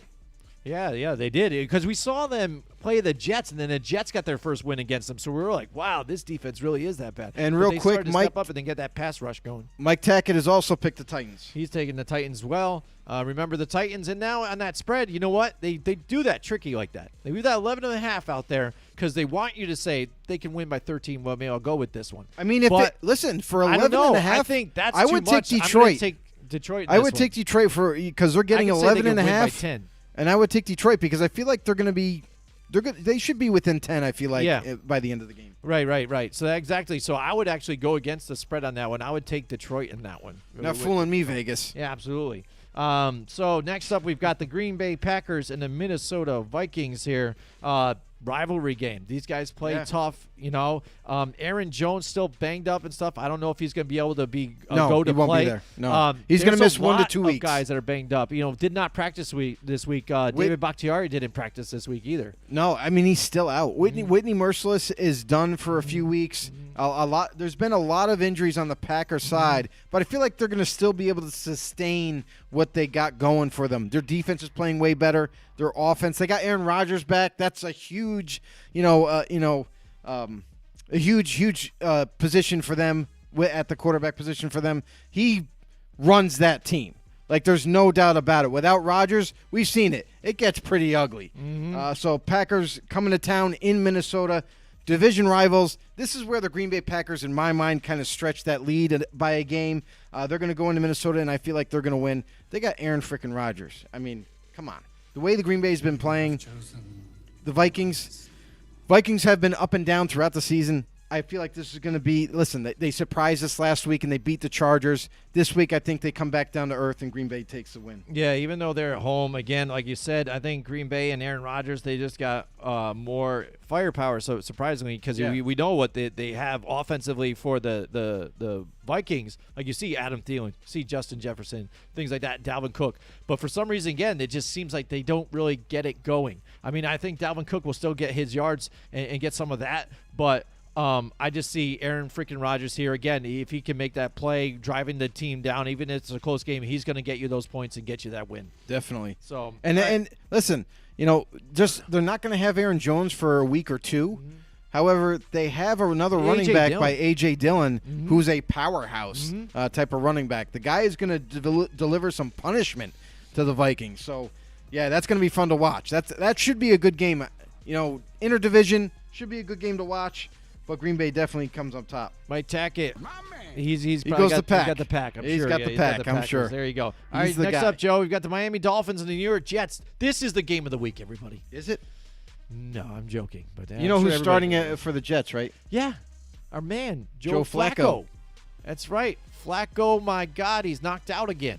You know what I mean? How is this guy still playing? I mean, I'm amazed at the fact that teams actually still signed him. Yeah. He had a bad neck AJ injury. Quadzilla Dillon right there is my jacket. Yes. He's got a bad neck issue. And the Jets still signed him. That's got to be concerning. I mean, if this guy manages to take a hard hit, which I feel like he's going to, against with an offensive line that's basically like Swiss cheese at the moment, and you got the Dolphins coming to town that put on a huge display defensively last week against Baltimore, I'd be a little worried. I will massacre you. Yeah. It might be that. Yeah, and that's the thing. We've seen Joe Flacco be the safe bet. Like last week, he came in for a little bit and had some uneasy completions and stuff. But again, overall in his career, has really shown you that he's not an elite quarterback. He won a Super Bowl, but that was his best year ever that he had. And he's played with the Jets before and with the Eagles and jumped on these different teams, the Denver Broncos, and couldn't even keep a job there. And the fact that they brought him in later, like you would have thought they would have brought like that veteran presence. We talked about it before the season started. That was one of our biggest questions for the Jets. Why don't they have a veteran presence here to help? Yep. To help Zach Wilson too as well to get him going. But the thing is, we said maybe it shouldn't be though Joe Flacco because he wasn't willing to help Drew Lock or anything or anybody in Denver either, because he still feels sees himself as a starter and a great quarterback and Sue as well. So he's going to take this opportunity for all he can here. But just overall, the Jets just aren't a good team offensively, defensively. They just don't have it, and that's the thing that Robert Saleh, especially out here, I don't know about you guys, Mike Tackett down for you guys in Florida, if you guys get a lot of that news out here, what you hear, but up in New York, Saleh's getting a lot of crap right now for how they've been playing, especially defensively, and he's gone out, and the funny thing is that he's like, well, I'm not the defensive coordinator, I got to control this. No, you're not, but you are a defensive mind. You were that defensive mind. That's why they brought you in here. You had the excitement when you were that defensive coordinator for the San Francisco 49ers, and you're not really even bringing that on the sidelines here. I mean, DeMeco Ryans looks like so far he's came in and with that defense on the 49ers is keeping it rolling for them while you're gone. So what does that make you look like right now? And to where the fact now out here, I don't know, you guys have heard it, but I know on the WFAN, the fan out here, Rex Ryan was out there, and he is pissed because people in the beginning of the season had put him next to Robert Saleh, and they're like, oh, this is great for the Jets. He's like Rex Ryan without the other bullshit and the bad things about Rex Ryan. And Rex Ryan gets out there. He's like, this guy is nothing like me. What is his resume looking like towards mine? He is super pissed about this. Robert Saleh hears about it, and he says, all right, he knows where I am. Tell him to come see me. Oh, yeah? All right, so we're already talking about it. They were talking about because Robert Saleh's brother stuck up for Robert Saleh. So we're trying to pit up the Saleh brothers versus the Ryan brothers. Tag team matchup. Let's see it. WWE, you got to bring that on. But I got Saleh brothers. Right? Well, I want to see it though either way because you know how much Saleh brothers they got that, but I'm seeing the Rex Ryan and his brother table chairs and ladder match. Like, let's do it. You know what I'm saying? No holds barred. But the Jets don't have enough, like you said. Miami, hopefully they feed off of that win against the Baltimore Ravens. And we saw the difference how that team even looked when Tua got back in the game. We were just saying, Jacoby Brissett, before he even got his little injury, you got to get him out of here. And Tua needed to come in. He came in the second half of that game and helped solidify that game right there. And we like the Miami Dolphins in this one. Yeah, Miami all the way on this one. Listen, Jets, this is where we kind of question your decision-making. You're starting Joe Flacco, who is at the tail end of his career, who's holding on to that entitlement of, I'm still a quarterback, I can still play. I don't want to retire yet. However, if I'm the Jets, why not play Mike White here? He struggled, don't get me wrong, last week, but why not keep playing him? He's got to further develop. See what you got either way, though. Still. Joe Flacco to me is not the answer. It's like when they're coaching the guys, feel like he gives us our best chance to win. I feel like whoever gives you your best chance to win, it's got to be Mike White, not Flacco. Flacco, you know what he is.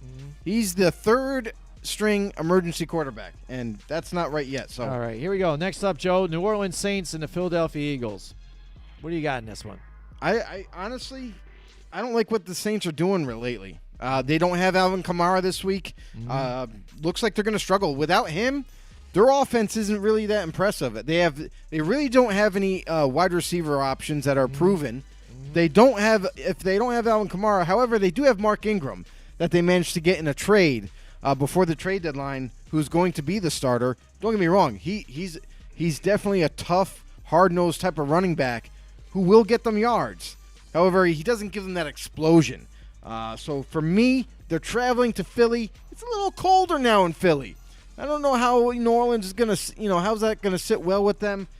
Going into Philly, I got the Eagles in this one. I definitely expect the Eagles with My dick fell off.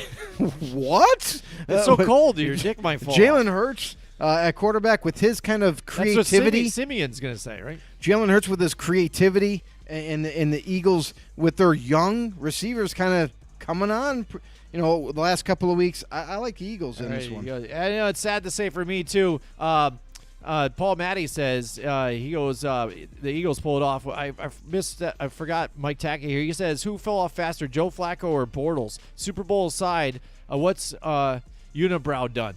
Yeah, and that's what we just said. Like, kind of Flacco had that good year enough to get them that win. But also, I mean, wasn't that the lights out Super Bowl too, when the power went out, like during the half, and it was like a tale of two different sides in that Super Bowl? I don't know. It was the Ravens versus the 49ers. It looked like it was like all Niners, I think, and then the Ravens came back, and I think that was when even Joe Flacco was on the sidelines. It looked like he was trying to step out and possibly trip the guy, I think, on that punt return or kickoff return too as well, like at the end of the game or something. So, I mean, it was a shady game altogether. It was a close one. So, if they don't win that game, then, I mean, Joe Flacco's career altogether is even on a worse spectrum, coming out of that one. And maybe, I tell you what, if you look at Joe Flacco and then Colin Kaepernick in the same light in that game, that could have just swayed or tilted the scales on either one of their careers. Say Colin Kaepernick comes up with the win in that game, his career could have maybe even took a different step. We didn't know Probably not. after that, just after what was going on with the race issue and all that other stuff.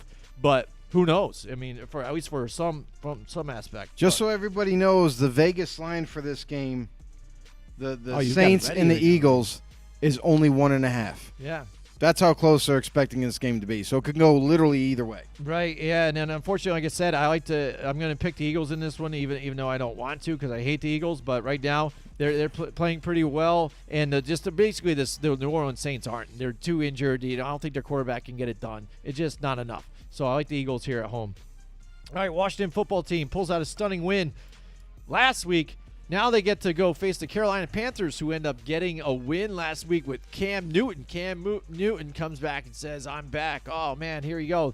Yeah, at least you were better than P.J. Walker. Congratulations. And you were able to win last week. That's great. That's cool. As far as back, yeah, you're back in the NFL right now. But as far as MVP status and all that stuff, yeah, I don't think so. I mean, you did enough to get a win, which I understand it. And you're going to be playing a pretty easy team here, too. And you should be able to take them here at home. So, coming back, seeing Washington again, Ron Rivera, I think he's going to be able to still dismantle this Washington defense. I like the Carolina Panthers in this one. Yeah, and here's what I'll say about this is that Washington's missing two of their premier pass rushers and two of the best pass rushers, at their young stage of their careers. Don't have that. I'm really not sure how much of a pass rush they'll be able to generate without blitzing. And for Carolina to get Cam Newton, yeah, I agree with. He's not going to be MVP status. However, he's going to give them a really good chance to win games with Sam Darnold not being around. Right. P.J. Walker simply not the answer, and they know that now. They've tested him out enough to be like, oh, okay, this guy's not going to win us games. We need to move on and get someone. They bring in Cam Newton, and how funny is it that this all worked out, right? Like Cam Newton gets dismissed by the Patriots. He's out there, the free agent. Nobody signs him. He's like, oh, maybe I'll sit back and wait until a quarterback goes down or something. And it's none other than his old team, the Carolina Panthers, where what that happens to, and you're like, oh, this is easy. Wow. it's got to be Cam, right? You mentioned it like the night before the night before went down. Isn't that funny? And it made all the sense in the world because it's like, well, if they don't have Darnold, who could they bring in? And who's available? Cam Newton. Mm-hmm. So this is a guy and I think he fits this offense really well because Matt Rule and the kind of offensive game plan that they install every week, they're able to manipulate every single week some plays in and out to fit whoever is at quarterback. Mm-hmm. Sam Darnold came in. Obviously, he's not a very mobile guy. He's that pocket passer kind of guy. He has a little bit of wheels on him, but he's not seen as that running style of quarterback. But now that they have Cam Newton, I feel like this opens up the playbook more for them because now they might be able to do even more RPOs with them, a little misleading, motions that they have installed. And Cam Newton, this is going to play out well for him. So I like what I see in Carolina right now. Could this – what the funny thing is imagine if Cam comes back and actually brings them back into this division race. You know what I mean? And then into the playoffs. That could be pretty crazy. But, yeah, Washington, with how weak their defense is, I'm not sold on Washington, even though they beat Tampa in 1 week. Carolina has got to get this win at home. Yeah, and I feel the same way. Again, it's a perfect timing for them. They've suffered a couple losses that they probably shouldn't have had. Cam comes in right at the right time. So real quick, it is a great story for them. Yeah, real quick, Mike Tackett, he had. Did we say the Dolphins? Did we call that pick for him? Yeah, I think he so. got Dolphins, Saints, Panthers, and then I'm just gonna say right now, real he's quick, going Saints. The next game he's got is the Niners. He's got the Niners. All right, here we go. San Fran and Jacksonville. Jacksonville Jaguars. Jacksonville Jaguars, they're still really not very good. They had some great stories. I think that defense is helping them out, but still offensively, they're just a mess altogether. Still learning their ways here. But San Francisco, I think the way they're playing, especially with their defense and getting it going and creating turnovers, and if they're able to run the ball on these guys, it just makes it easier for Jimmy G to make some plays happen here. I like the San Francisco 49ers in this one as well. I'm going to go with Mike Tackett. I think that's what you're going to get to see this week because now it's another opponent that they should beat, and it seems like against a really tough opponent in the Rams, they managed to get back on track offensively and defensively. And now that you're playing the Jaguars, there's no excuse if you lose this game. You got to come out, run the ball, right. Use the play action with Jimmy G, and execute your offense like it should be. Defensively for the Niners, I feel like they're going to feast. Mm-hmm. They're going to have another big game against an opponent that is still kind of learning their ways, just like you mentioned. Mm-hmm. But there's one bright spot there in this offense that doesn't get enough credit. It's Jamal Agnew. At wide receiver, a guy listen, we saw as soon as everybody saw DJ Chark go down and out for the season. Everyone's like, well, who's going to step up next? This kid, Jamal Agnew, came out of nowhere and has slowly but surely every single week made a name for himself and is proving to everybody that he belongs on the football field and belongs to be a starter for this team. So Trevor Lawrence establishing some chemistry with him, and it looks like it's developing and evolving into something bigger for the upcoming season as well. But yeah, I got the Niners. One thing I really liked last week with the San Francisco 49ers, what they did too is Deebo Samuel has been a big player for them, not only in the wide receiver position and catching the ball, but they were able to utilize him in the run game a lot last week, and that I think was a fresh look, and that's why I think helped drive it against the Rams too as well, because I don't think they really were expecting some of that, and they had some big chunk plays with him on the running. And that's what's funny about that is that's part of their offense.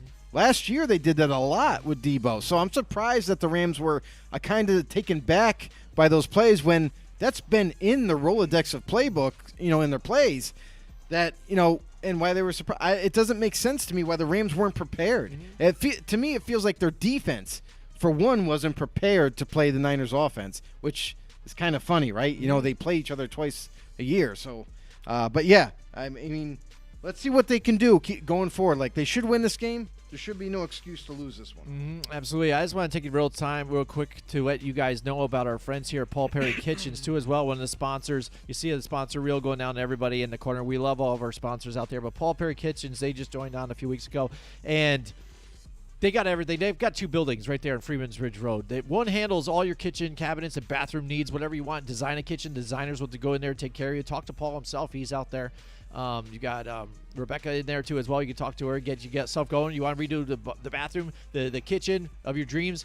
They'll put you where you need to get put. But then also, if you're redoing your bathroom, while you're there, you can pretty much go right across the street. They got this other place too where they handle not only your dream closet too. You got wives out there that want a walk-in closet, custom closet. You go to these guys too. They'll take care of you. They'll design as well. Talk to my buddy Chris Boulon over there, and they'll get you going. But they also do shower glass doors and things like that as well. And it's not even just the aspect of just handling the bathrooms. While you're there, you get your bathroom design. You go there, get your shower doors. But they have also stuff with the home improvements there laying around too. You got a banged up screen. Oh, my screen's ripped too. Oh, they got the material to fix that now too. Oh, actually, my kids broke a window, but it's expensive to go call the people to go replace the window. They can replace your broken window right there too. They've got the glass there. They just custom cut it for you. Get you taken care of too. So Paul Perry Kitchen's right there on Freeman's Bridge Road. They'll do everything to take care of your kitchen cabinet, your bathroom, your shower, and your closet needs now. That's right. Go check them out. They're on Freeman's Bridge Road, paulperrykitchens.com. All right, so now it's looking to the next game where we brought about before. Mike Guerrero. Do it again, Mike Guerrero. So I can't control my tongue that much. Mike. I can't do it right now. Guerrero. I can't do it. You almost did it. You got it. You got Mike it. Guerrero. I can't do it. Whatever. I tried. I could never do that. But anyways, 38-17, I think you said. Vegas Raiders. Vegas, they've been dealing with injuries here again and again, and problems off the field too. I think maybe they've been part of this team too as well. We know about the John Gruden. We know about Ruggs, Arnett. Just time and time again. Arnett didn't affect this team whatsoever. Yeah, I know. I hear you. But, I mean, there's more things into the news and stuff like that. Let's look at the negative about this team. The Raiders are at home. It's a good time to bounce back because, again, I think they just get hyped up for those road games. I thought this game was going to be in Cincinnati, but it says it's in Vegas again. They get another home game. Okay. The Bengals have been really slipping and sliding, though. I mean, they've been struggling. So this is going to be a tighter game. I would like to say I'm going to go with your Raiders, but you know what? I'm going to go with the Cincinnati Bengals because I need to get one of these games back. Hopefully I can. And I want to see them bounce back because they've been struggling, having a lot of turnovers here. I think I looked at all the overall turnover leaders, and I think Joe Burrow has been part of them too as well. I like to see them get Joe Mixon and Joe Burrow and Jamar Chase back on board and get this team rolling. So I want to see him bounce back against the Vegas Raiders team that's kind of just struggling right now at this point. One thing about this game is it really comes down to their defense at this point. For the last couple of weeks, teams have been showing that they are a little bit vulnerable for the Raiders in stopping the run. That's really what this game is going to come down to. If the Raiders can stop the run, then the Raiders win this game. But I don't have a whole lot of confidence in them because even though they've seen time and time again, they saw in going up against the Giants, all they did was run the ball, and they couldn't stop. They couldn't find a way to stop it. And then the Chiefs, yeah, I understand they were kind of dinking and dunking underneath the coverage, but when they ran the ball, they got gaping, gains. So it's hard for me to pick the Raiders, even though they're home.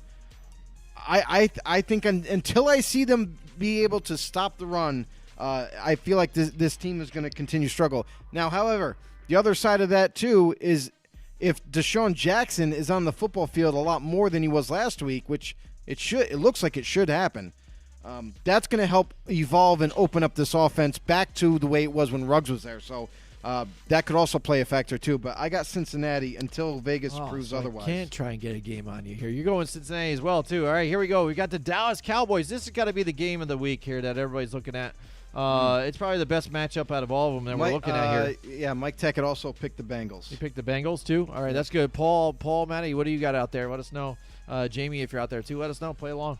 Anybody else out there too that you guys are watching out there, play along with us. Throw your picks out there. It's fun. We don't keep track of everything and stuff like that, but it's a lot of fun to discuss it. But you guys can keep track at home. Yeah. You know what I mean? Keep track of see how you're doing. Keep track of your wins and losses, and then maybe by the end of the year, let's see how everybody does. Yeah, let's have fun. All right, now Dallas Cowboys, Kansas City Chiefs. Everybody's saying the Chiefs are back. Here they go. Defense, yeah, they're playing a bit better. They're a bit opportunistic, I think, in some of the plays that have been happening.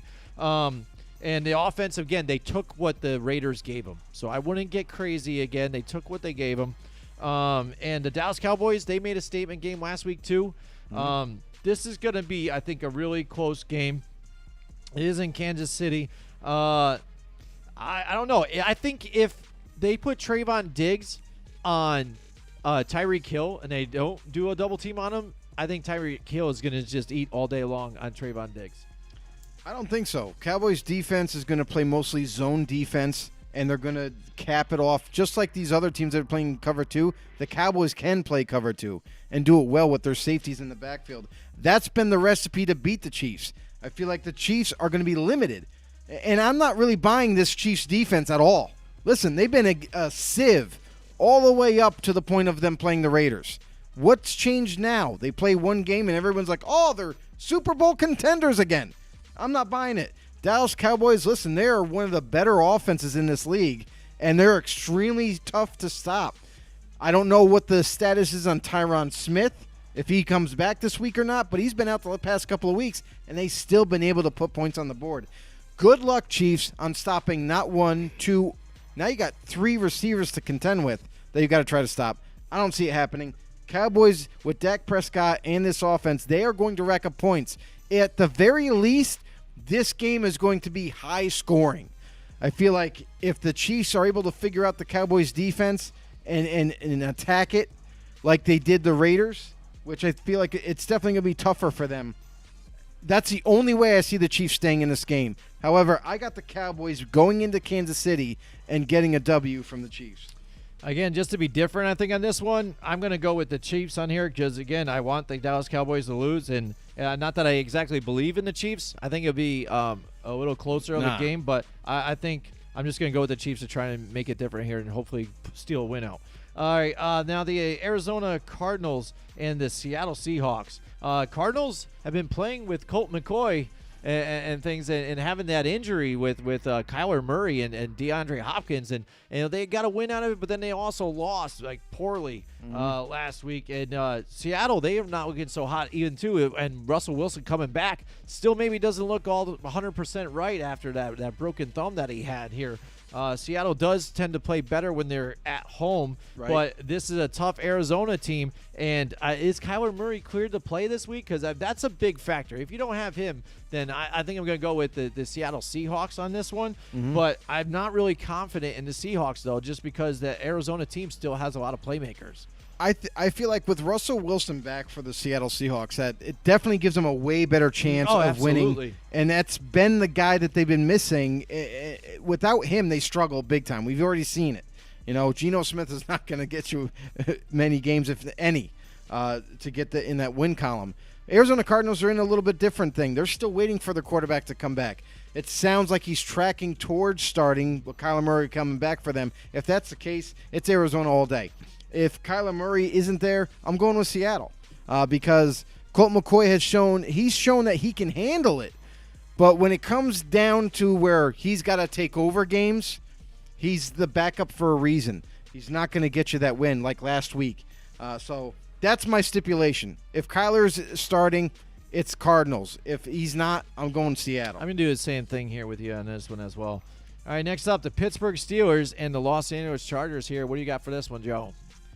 Why is this a primetime game? I don't know. That's my question. They should have let it out and put the Dallas. I think, that's the one that I would put. I would flex the game right now and put Cowboys and Chiefs. Did they stop doing that? No, they didn't stop doing it. Like, how come they haven't been? Because they usually do it towards the latter part of the season when they got the playoff races involved, where it makes it a little bit more interesting at night. But this is a terrible primetime game, first of all.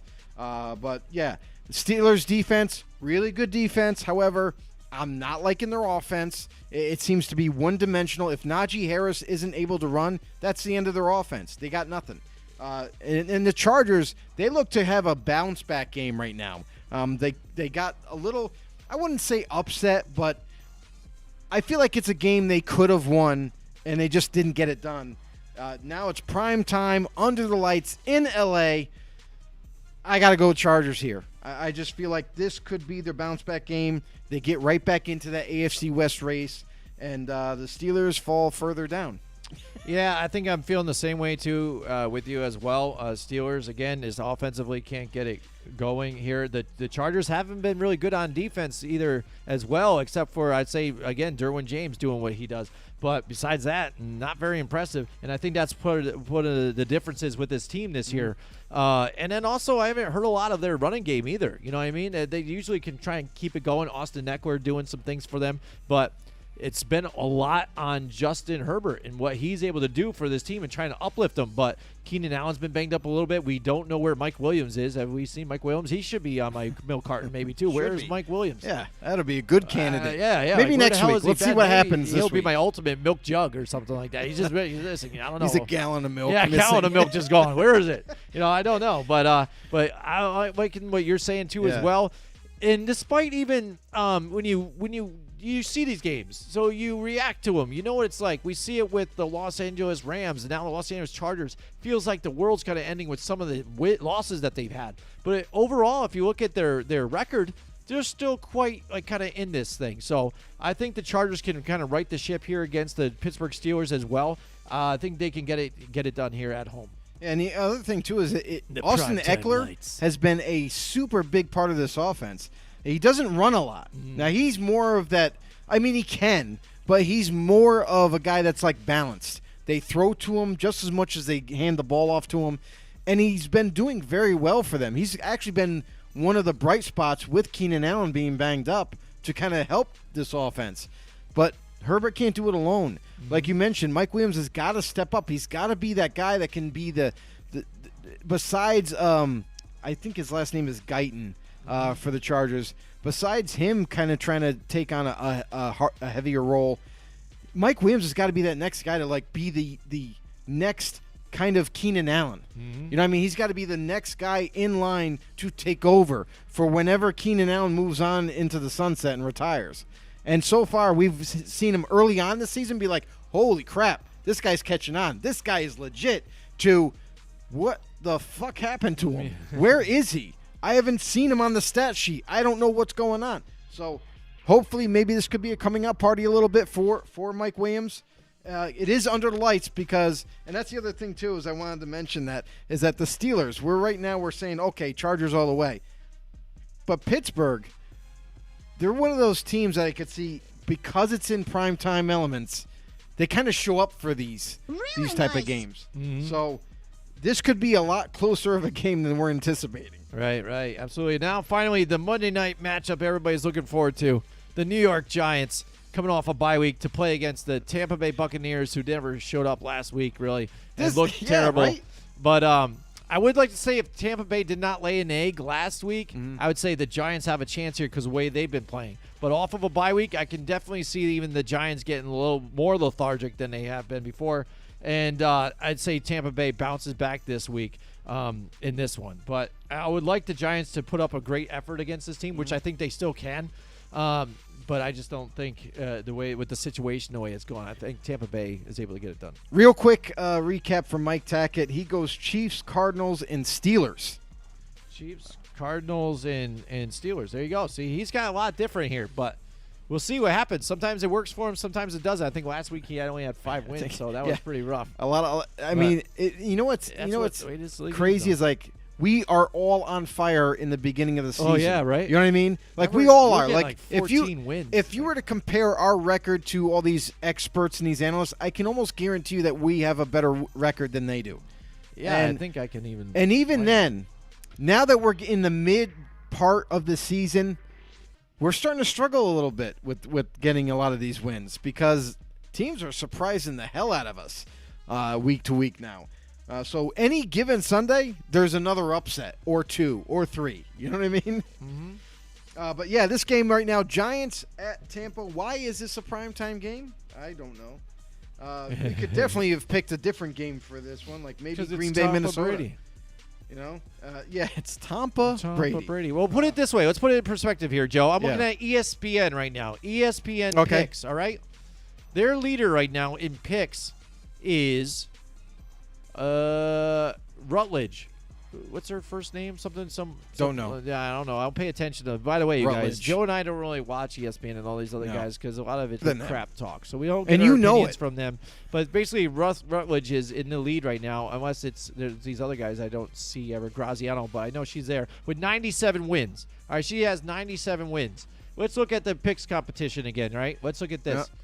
There you go. Already I'm losing, and I have one more win than she has, and Joe is crushing her with a 102.